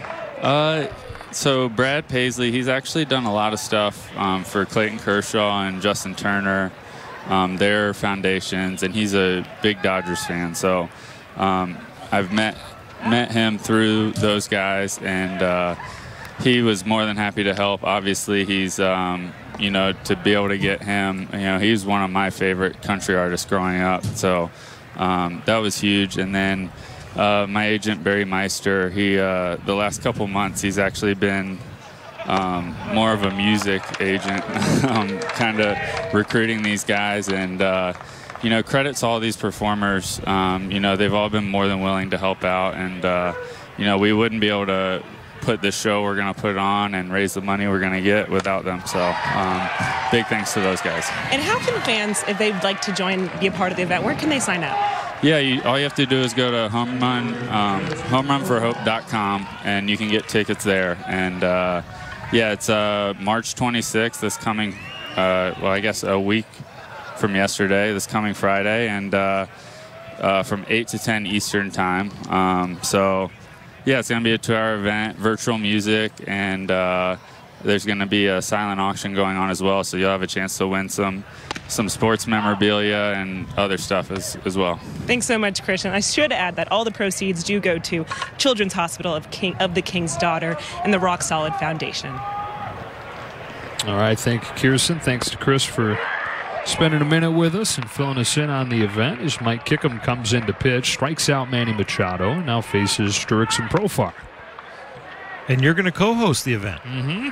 Okay. I mean, I don't know how, with Chris's personality as outgoing as he is and loud as he is, I don't know how there's room for another host, but being sarcastic. Backdoor breaking ball gets Profar, strike 3, 2 gone. Well, you could still invite me over to the house. I could fire up the green egg. I could cook for the families. And you can, to have a nibble every once in a while. We can all sit in the living room and watch you co-host. This is something we can talk about, Al. We should talk about this. We should talk about Mike Kickham, though. Strikes out the 3 and 4 hitters in succession. It's a guy who started the spring opener for the Dodgers. 32 years old, out of Springfield, Missouri originally. Made his big league debut way back in 2013. And pitched for the Giants 14 games in 13 and 14. Then 5 years without getting back to the majors. Across 5 different organizations. It included a stint in independent ball before he got his first big league chance in 6 years with the Red Sox last year. And did enough in those 6 games at Boston to get a deal with the Dodgers. Minor league deal coming into spring training. And trying to make the team. Here's his 1-1 to Myers. Lifted into left center field. It'll dunk in for a base hit. Racing over to cut it off is Pollock. He'll fire it into second, hold him to a single. The chances that he makes the team out of spring training not good with as much pitching depth as there is, but we've seen through the years guys make an impact in spring training, make an impression, and then be front of mind when those spots inevitably over the course of a long year open up. This is a great time to get to know your possible teammates and also have the staff get to know you. And so when they read the box scores from the minor league side, when they understand what you look like, what your pitches are like, and if the stats are going up, they can say to themselves, I know why. I've seen that breaking ball. That breaking ball drops off the table. I've seen that fastball location. He's very consistent. And the staff gains a lot of confidence in bringing you up. Jake Cronenworth with a man at first and 2 out. Dodgers up 4-1. Cronenworth slices a pop fly to shallow left center field. Looking into the sun is Lux, and it's off his glove. Myers the pinch runner from Myers, O'Grady, will stop at third. And the inning extended. Well, we've seen guys laughing after catching one of these. We've seen guys struggle all day with the sun, especially when they've been moving towards the left field line. See, Gavin's face is just full of sunshine as he's looking up there. No sunglasses, though. That's ruled a hit. That's interesting. Sun-aided hit.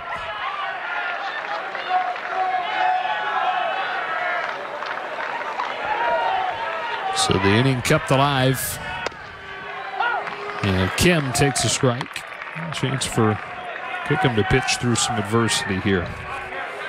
Back-to-back Ks to open the inning, then a soft base hit from Myers. Pop-up that should have been an out. He finds himself still going.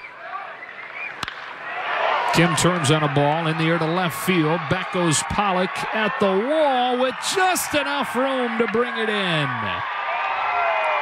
That close to being a tie game, but A.J. Pollock against the wall makes the catch and keeps it 4-1. With the Gold Glove seal on his glove, he uses the palm of the mitt to capture this one. For Dodgers home plate on Postmates, and order your stadium favorites for the next game now. Got some good-looking food out there today, huh? Those Dippin' Dots? Maybe. They were at one point. No longer the ice cream of the future. Ice cream of the past for that young lady. We got their chicken fingers. Pretzel. Nick Ramirez, new pitcher for the Padres. What's your number one ballpark food? Dodger dog for sure. Strike one on Will Smith. Mustard and onions. How about you? What's on the dog? Plain. Oh, I know. I remember this. Will Smith back through the box into left center field. Line drive, base hit for Smith to open this sixth.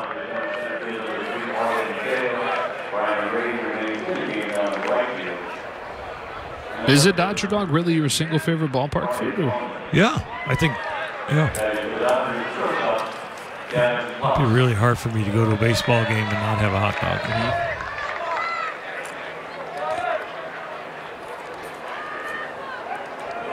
What's Gavin yours? Lux. Not Gavin Lux. I was just announcing that he was. That's ball one. I mean, I like peanuts too. I like cracking the peanuts, watching the game, and throwing them on the floor, walking through them. I have fond memories of the frozen ice cream, like in a cup. Yeah. You know, whether that was the lemonade flavor one or chocolate one with the little plastic spoon that would come with it. Right.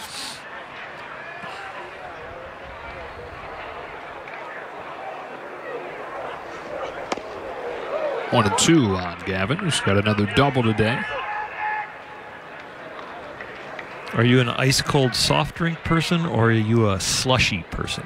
At the game? Yeah. Probably ice cold pop, Yeah. as we called it in the Midwest. Pop soda. In the South, everything's a Coke. Uh-huh. You have to define it. Lux down on strikes. One gone here in the sixth. What kind of Coke? Just diet. Okay, so Diet Coke. Diet Coke.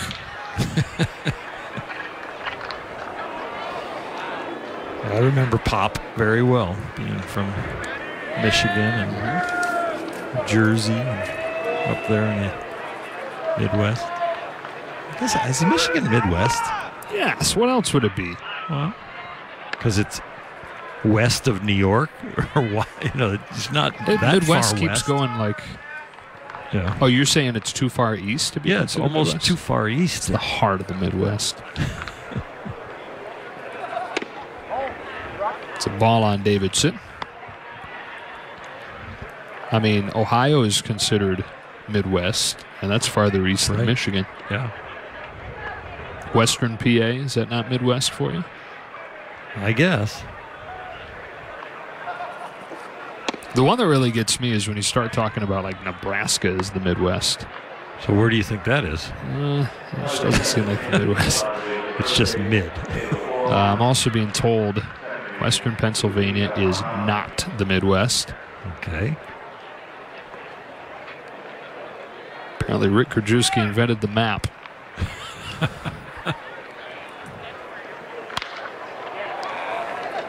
Up in that sunshine, whose adventure is this? And so Grady, who checked into the game for Myers, I've making got the play one for in you. right. What, Kirsten? What do you got? Is Missouri the South or the Midwest? Midwest. It's weird that they're in the SEC.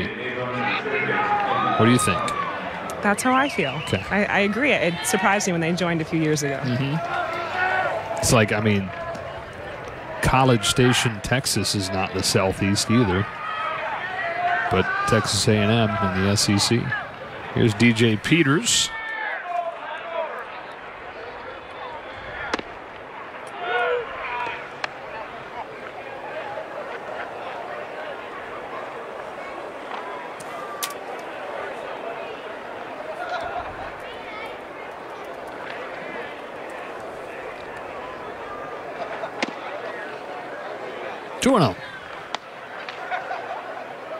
Well, Britannica does have Nebraska as the Midwest. One thing I've learned through the years, you can't argue with Britannica. So,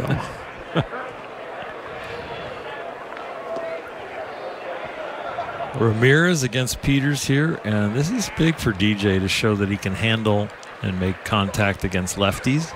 He's going to make some strides towards the big leagues and get some at-bats. Probably some of the first at-bats he would get are ones against left-handed relievers, left-handed starters.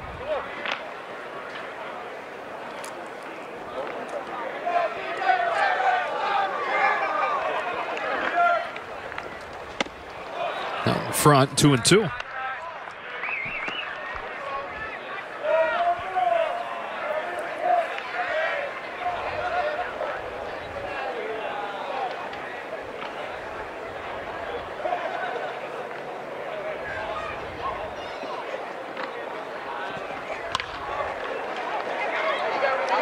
Hadn't been easy all day. One is pulled in by Florimon. That does it for the Dodgers in the sixth. They lead it 4-1.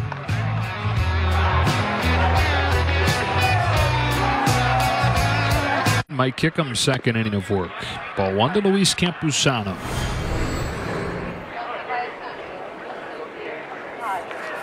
Campusano 1 for 2 today. He's got a double. Knifes this one in the air to right center field. And pulled in for out number 1 by Outman.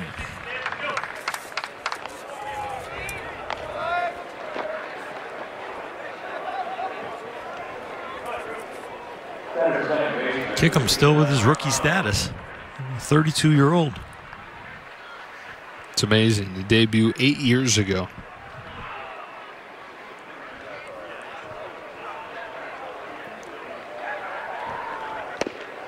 Nice breaking ball is in there for a strike. Seems like there should be a limit as far as, once you make your debut, if a certain amount of time passes, you lose that. To Cepeda Marsano, who's having a huge spring. Lays a bunt down. Past Kickham. No man's land. And a bunt hit. I absolutely love that play from left-handed speedsters. Reminds me of Alfredo Griffin, world champion '88. Shortstop. Wow. Just a beautiful bat control.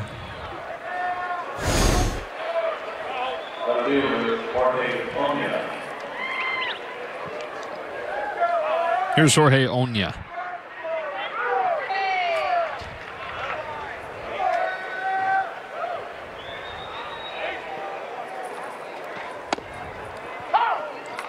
All kinds of defensive changes, by the way. Altman we saw in the game and right. Berman is now at catcher. Vargas comes in at third. That moves Sheldon Noisy to second. And it moves Andy Burns from second to left.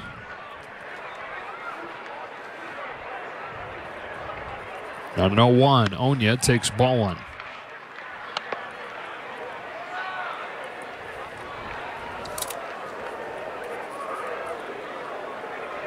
Some good locker room sayings with his name. I own you. Yeah. I took that guy deep, man. You own him.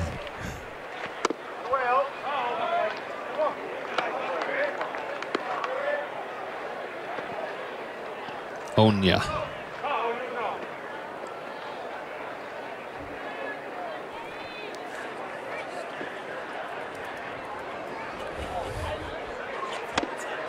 2-2. Onya, 24 years old, out of Cuba.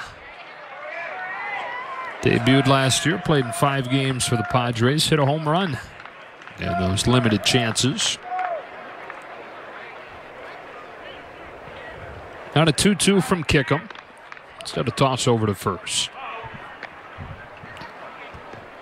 Hey, you talked about those rules that they're kind of testing in the minor leagues this year. Wouldn't it be interesting if they implemented a few of those in spring training? That would be. Maybe that'll be the next step. Yeah, especially since we've seen, the roll the inning to protect pitcher's pitch count to 24 hours before a game start. You could say we're only going to play 7 innings. You could start adding a few things like, limit 2 pickoff moves, expand the bases, like you said.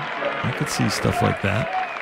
Not to experiment with it, the last 2 weeks of spring training, but have some play with the standard rules, the rules you're going to play with the last couple weeks of spring training, but early in spring training, experiment with some of those rules. He gets Onya swinging.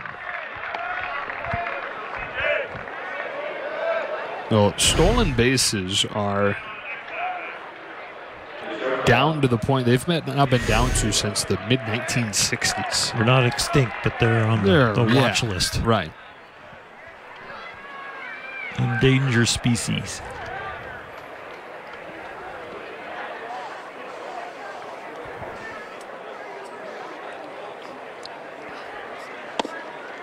Big swing and a miss. Kickham getting a bunch of those.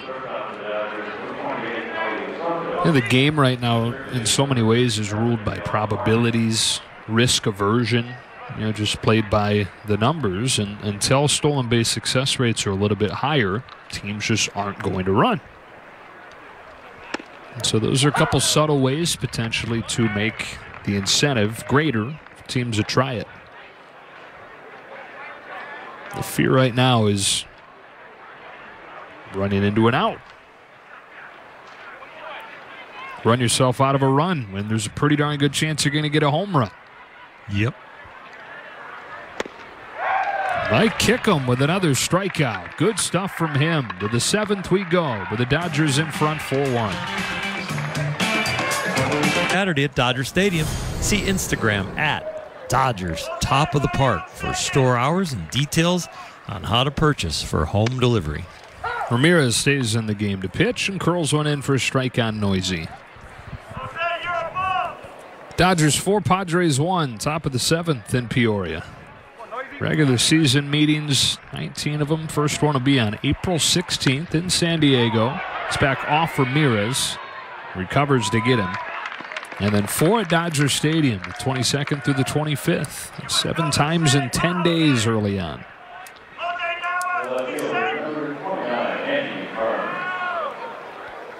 Ramirez got his glove up, but I don't know what ended up stopping that ball. If it was his shoulder or even his head. Nobody came out to check on him.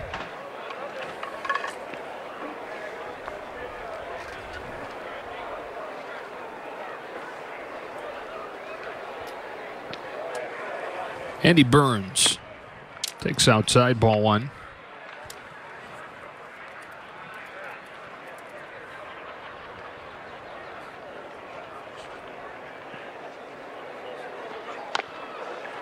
Little tapper in front of the plate. Campusano, 2 out.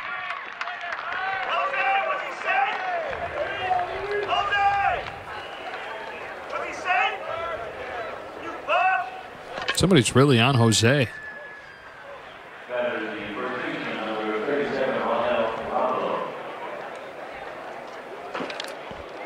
Welcome to light crowds, and yeah, it reminds me a little bit of my minor league days when you get some lighter crowds and one voice can get you, especially if they're clever. Here's Ravello. That guy didn't sound particularly clever, but he was loud.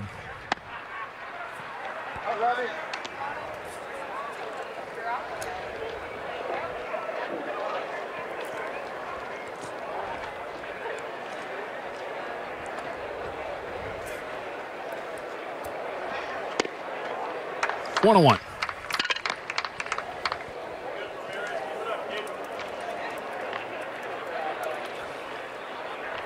I never could see clearly wearing sunglasses on a baseball field, even wearing them for just to hit on a glary day. Just something about the perspective, it just changed the whole ball for me. People say it enhances their vision, some of them, but it never, for me, did. Look at those goggles. Ravello able to lay off. Count evens 2-2. I think I would like those better than the ones Ravello is wearing because those are not curved. They're flat, so it's just kind of, it's not. I've always felt like the curved ones that wrapped around your face, there was a little distortion. Those look fairly flat. Mm-hmm. Flies it to right center. Carries all the way to the edge of the track. And on this very sunny day, O'Grady is able to track it down and end the inning. Stretch time in Peoria. Dodgers ahead of the Padres.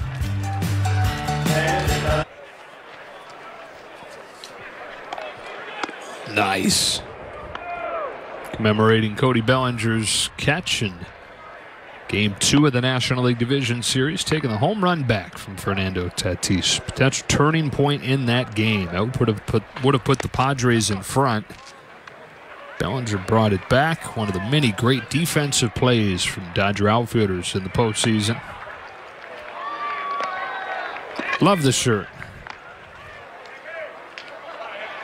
Better to need the umbrella on a day like this than the alternative umbrella day. Rain coming down. I'll get a little bit earlier this spring. Beautiful day in Arizona. And a good outing going from Mike Kickham, who's got 4 Ks over the first 2 innings of work. He's back out there for the 7th. Downstairs, ball 1.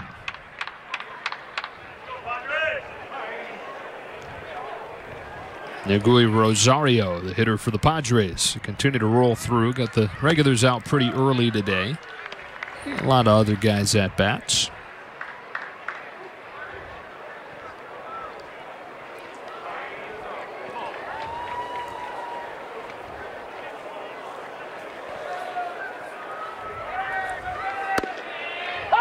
One and two. It's not quite as smooth a runway for left-handers anymore with the 3-batter rule as far as getting to the big leagues and being that guy that can get one lefty out. You've got to prove that you can pitch a little longer and get multiple hitters out, right and left, and kick him getting stretched out here today. He's got his 5th K with a back foot breaking ball there. I think the interest in him is definitely with the breaking ball. The fastball's not overpowering. That's just something he needs to locate, but the breaking balls are both of his finish pitches. Jorge Mateo with 1 gone. Hits the first one in the air to shallow center field. And pulled in. Crisp game, like these guys have dinner reservations. There's DJ Peters there as replace Bellinger. They are all smiling about the sun today. It is an adventure for them. I say they all have it in common. Every ball that's been hit up there, every single player who's gone to make a play has had some kind of reaction like that. You can see why. It's a high sky.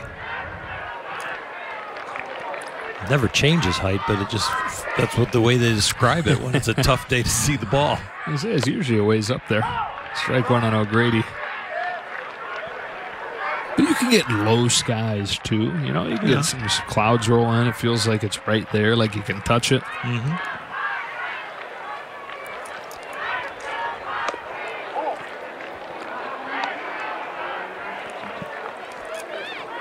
It's lower over there, over the left field stand. Sure. A little higher over the ballpark. Yeah.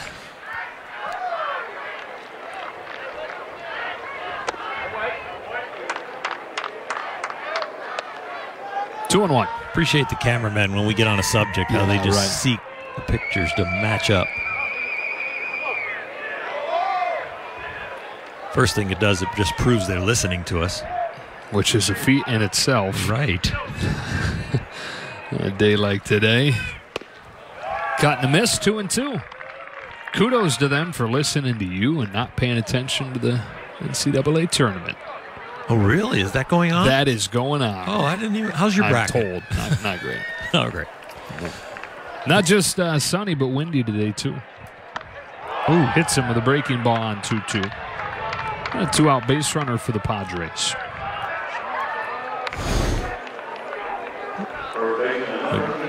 Got him on something he uses for running, or is that a mask? It's the new thing. Guys have elbow pads, wrist guards, hand guards. That's his guard in his back pocket just in case he gets hit right there. Yeah. That's his oven mitt.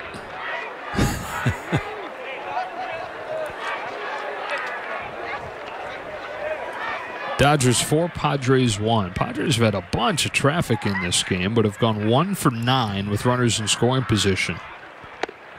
First pitch curve, strike 1. And Pedro Florimon.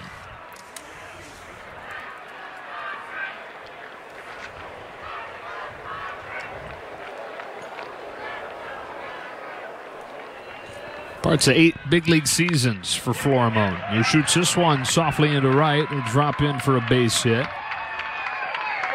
Sends him to third. Florimon with a 2-out base hit. Trying to get back to the majors for the first time since 2018 when he was there with the Phillies. 34 years old. Just a little bit of a slicer. Didn't get all of it, and he really didn't want to, because if he gets a little more of it, it might be an out. So a couple 2-out base runners. And now ball 1. A jam that resembled this for Dustin May back in the third was quite a spectacle with bases loaded. 1 out, he got out of it. Especially that final out that Gavin Lux made that nice play in the hole to record the last out of the inning. 1 ball, 1 strike on Ben Ruda. Former Yankees farmhand in Padres camp for the first time. Swings and misses again, and it's 1-2.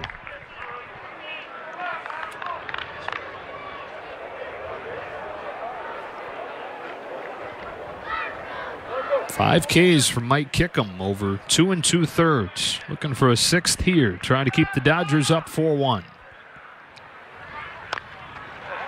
Cue shot left side of the infield, and it'll stay foul.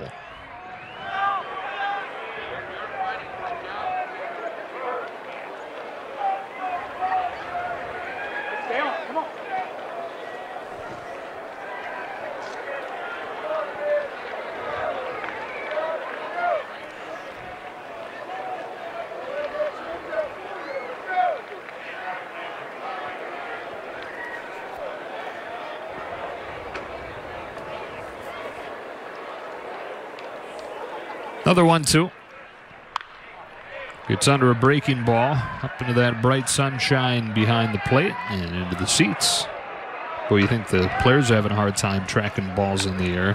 Look out in those souvenirs.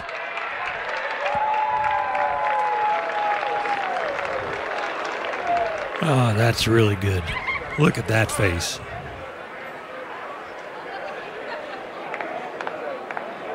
What a memory. Yeah, so special. He's playing it pretty cool, like he's been there before. Yeah.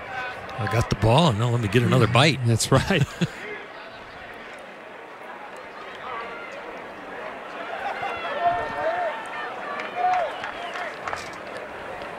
Two on, 2 out, and kick him home with another 1-2 pitch.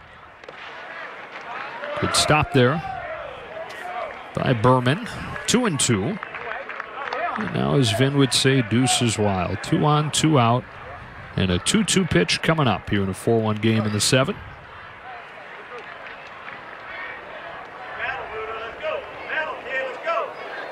This will be the 50th pitch of the outing for Kickham.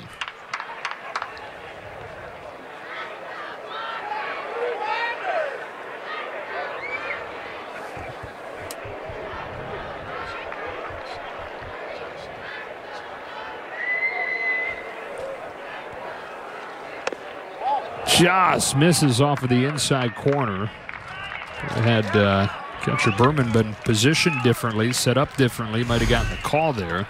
But this reach cost him.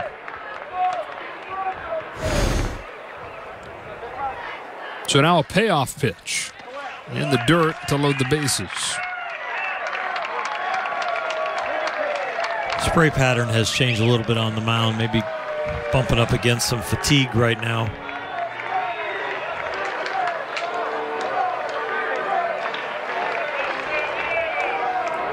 Usually the first thing to go when you start to get tired is not your velocity, but your accuracy. You put more effort into matching the velocities you're looking for, but because you're putting that more effort in, your mechanics start to wander, and so does the ball. Kickham got the first 2 outs of this inning on just 5 pitches, but the Padres have loaded the bases since, and now Campusano, first pitch curve in there for strike 1.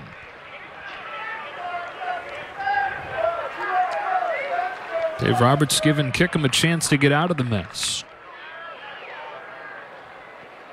Deep breath in an 0-1.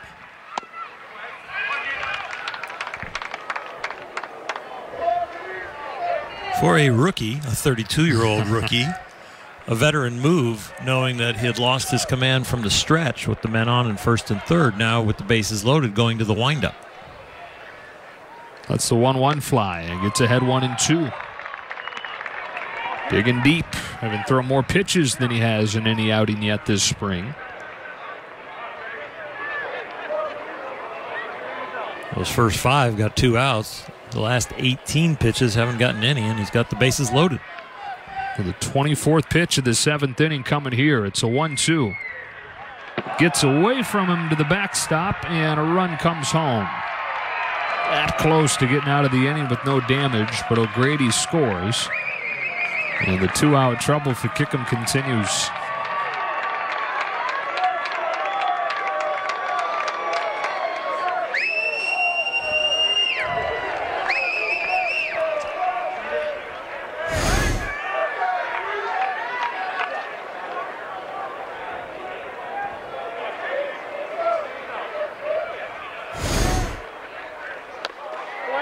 Good job there by Campusano to spoil a good pitch.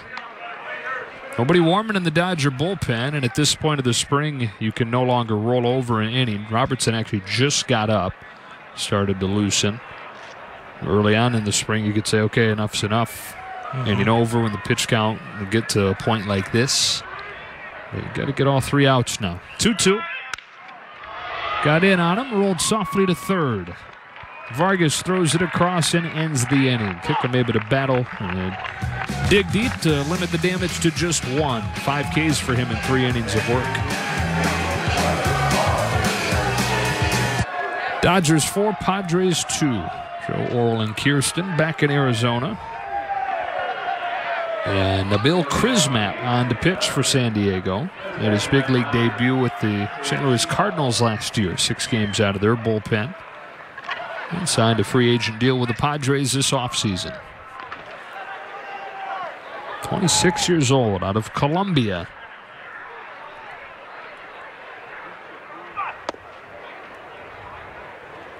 One ball, no strikes.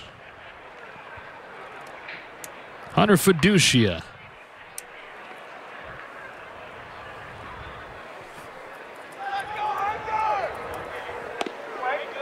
There's a strike, 1-1.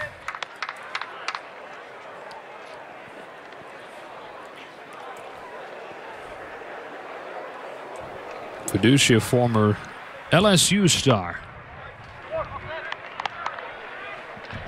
Lake Charles, Louisiana native.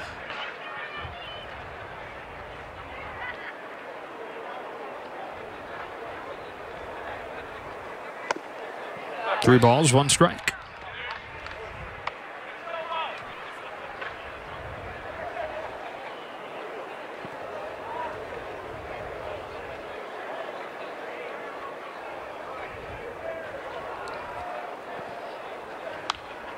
Full count. Good rip.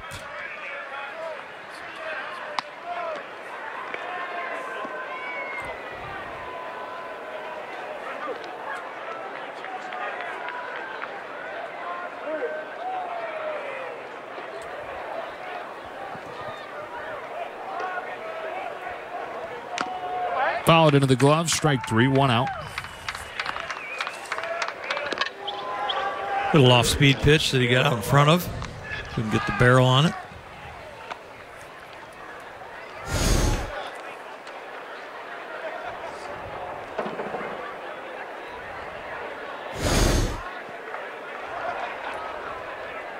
It brings up Vargas. Dodgers 4, Padres 2, top of the 8th. Dodgers getting 1 in the first on a Pollock homer, 2 in the third on a base hit from Justin Turner, and then a home run from Chris Taylor in the 5th. We didn't get a chance to see A.J. Pollock go for the cycle. I know, robbed of history. Breaking pitch lands, 1-1. I'm going to text Dave Roberts after the game and just say, "What's up, man?" Yeah, I know. It was something. Yeah.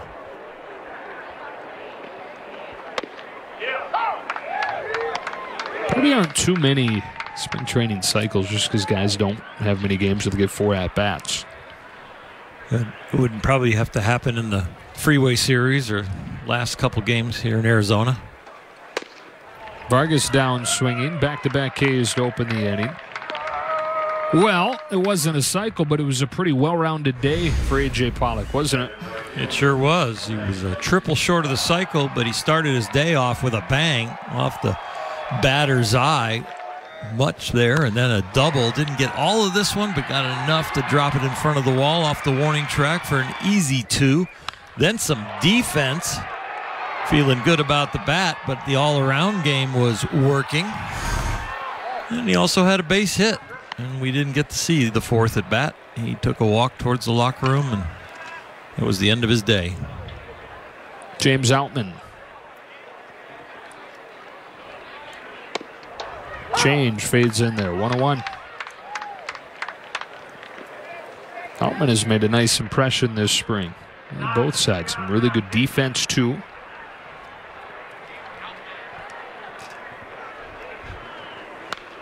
He's got a double, he's got a triple, he's driven in a few runs. Exceptional athlete. 23 years old, originally from Redwood City, California. Then he went to Sacramento State.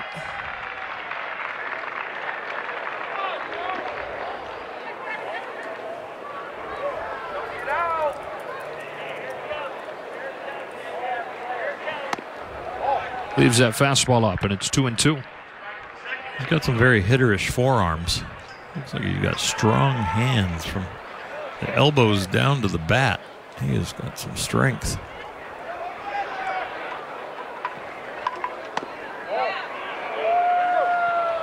Good eye, too. Look at those cameramen listening again. Oh, man. Picking up the guns.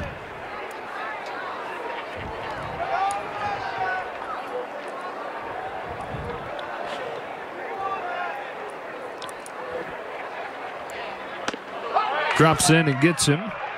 And he strikes out the side here in the 8th. 4-2 Dodgers to the bottom half. At 1 o'clock on Monday, the Mariners. Tuesday, the Brewers. Off on Wednesday. Then the Cubs, then the A's. And they head back for the Freeway Series soon after that.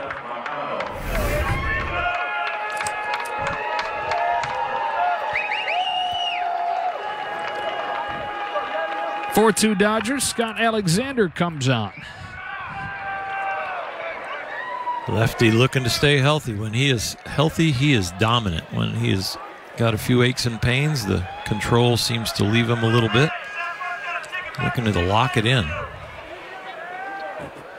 And he does, for the first time in a while, feel healthy. Induces a ground ball on the first pitch, over to cover first. Bare hand catch and steps on the bag in time. Oh, scary play, but a good one. Yeah, you could see this one coming. The way both of the breaks from first and from the mound. And then you see from home plate and its collision course. Gosh, right after we talk about the injury issues he's had and needs to stay healthy, you get a play like that makes you cringe. It was a great play to bare hand that and to find the bag. 31-year-old getting ready for his 4th year with the Dodgers. His first one to Jorge Oña, spins inside, ball 1. 2018, Alexander pitched in a career-high 7 lead at this point, 4-2 as it goes to the 9th. That guy's loving it.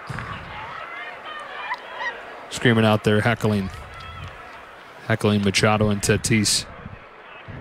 Is that guy? That's the guy we've been hearing all day? Yeah, right. His voice really carries.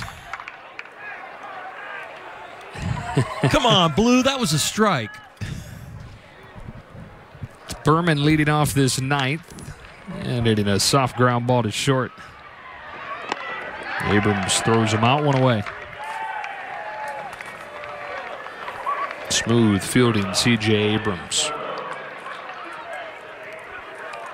That young man's going to have to learn the difference between an indoor voice and an outdoor voice. Mm-hmm. The important distinction. Mm-hmm.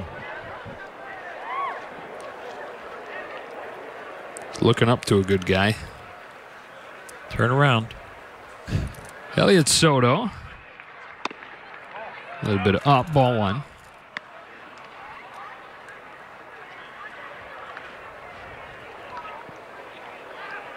I love Dad's shirt, too.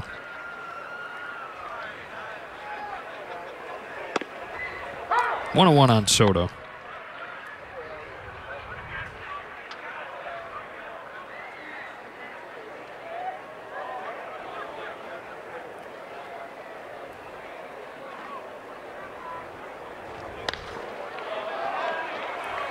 Well, left fielder was positioned way over, so he's got to go a ways, but he gets there. That's Jorge Oña. 2 up and 2 down for the Dodgers.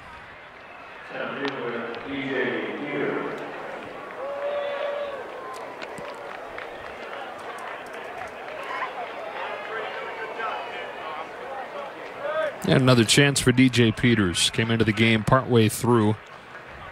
He's in center now. Cody Bellinger with his 3rd start of the spring. Couple Ks for him. Uneventful defensively.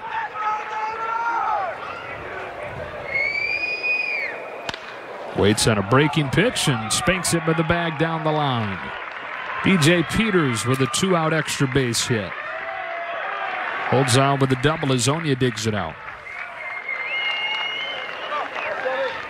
That was hit properly. Breaking ball that ended up about knee high that he went down and got. And hooked it down the left field line. 1 hop by the 3rd base umpire.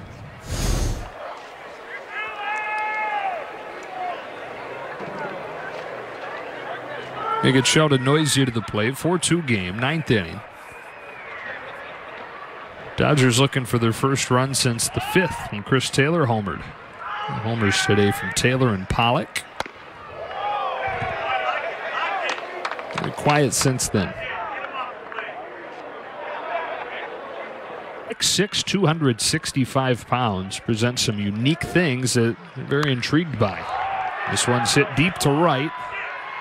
Outman's back there, sliding down, still able to make the catch.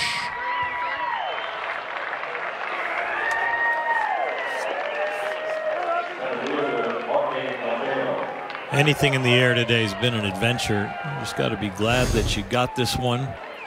No matter what the path looks like and no matter what the final effort looks like, you record the out with the wind and the sun playing havoc on all the players today. Well, the old cliche is that it's a line drive in the box score. It's an out in the box score. The wind continues to blow as Mateo fouls it off 0-2.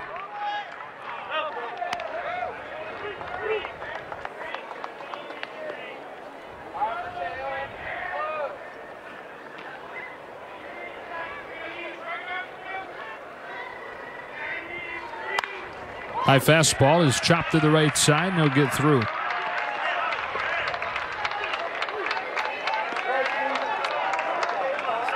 A 1-out base hit for Mateo.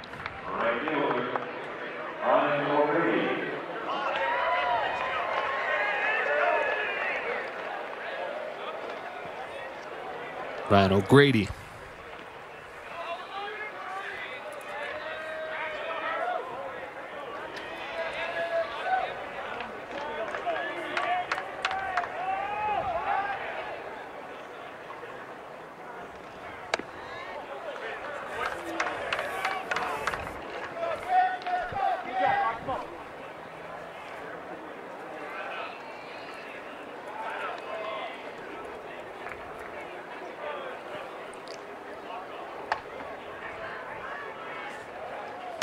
Got him with a high fastball. Robertson an out away from getting out of this jam and getting the Dodgers a 4-2 win. There's some mechanics in the delivery where he looks like he's hard to pick up. That's something that they really noticed even before games began when he was pitching in some live BP sessions against big league hitters. Guys are coming back, legitimate big league hitters come back saying, I can't see this guy. Something to that long frame of his, but also the ability to hide the ball.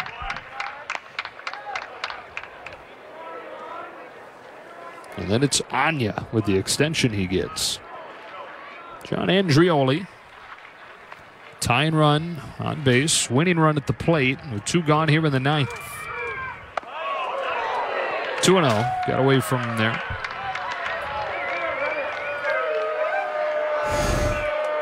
This one just slips out the top.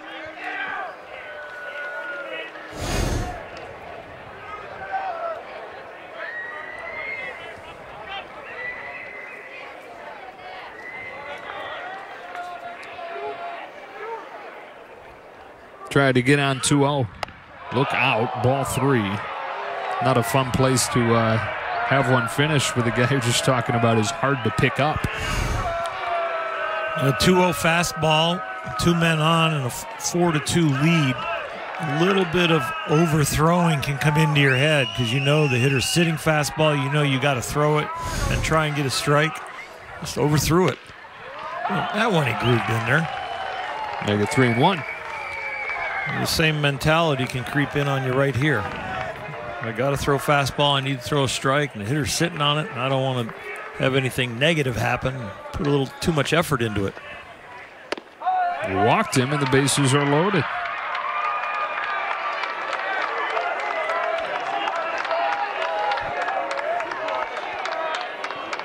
So things getting interesting here. Tying run in scoring position. Winning run on base for the Padres. And Mark Pryor out for a visit with Robertson.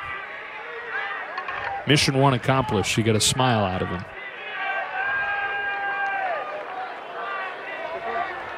Landon Knack has started to warm just in case. I want to expose Robertson any longer than you have to. 20 pitches in at this point. So probably his last hitter. I would think so. I think the visit was, to calm him down a little bit, go over the situation, give him a breather. But the other reason for the visit is to get some time for the bullpen to get hot.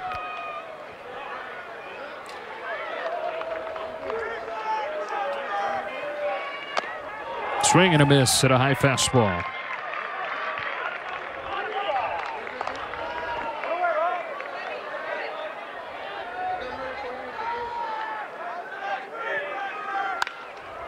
Oh, 0-2. So after the visit, quickly in command in the count and a strike away from ending it.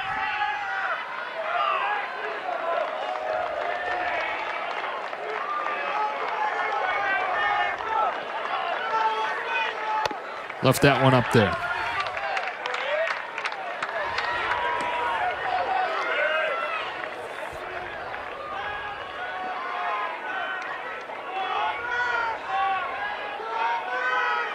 So another 1-2.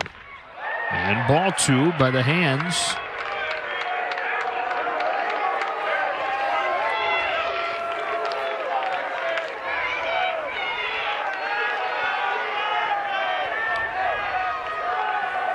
Bases loaded. Rivas muscling one. Short right field. That's in for a base hit. Outman up with it. His throw goes to third, not in time, and the Padres have tied it with 2 gone here in the 9th. It's the walks. You look back at the inning and say that was the problem, not this hit. It's just kind of a bleeder over the second base area. It's a jam shot, and it just finds the outfield grass. And with 2 out and 2 strikes, there's no shot at cutting down the tying run at the plate.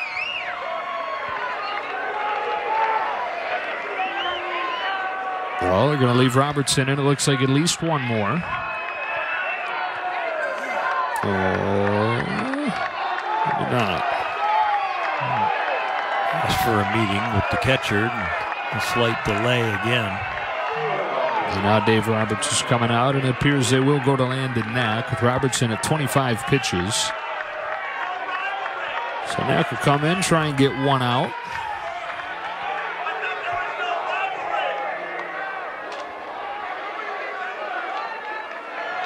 That does it for Robertson. Back in a moment.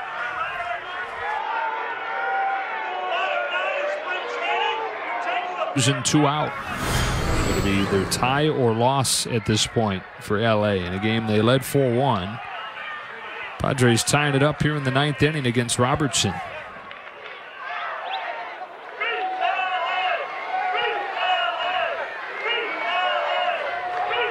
Tusapita Marsano at a bunt single. His last time up, really fly. First one from Knack. Popped up, down the line, coming in and making the catch is Burns to end the game. The Dodgers are the Cactus League leading 5th tie of the spring. We get to do it again tomorrow. Nice relief work there. 1 pitch to secure that tie. So 4-4 the final score. That does it for Orr Hershiser and Kirsten Watson. The rest of our crew, Joe Davis saying so long from Peoria. Do it again tomorrow. Dodgers and Giants at 1. Stay tuned. Access Sportsnet Dodgers presented by your Southern California Ford dealers begins now.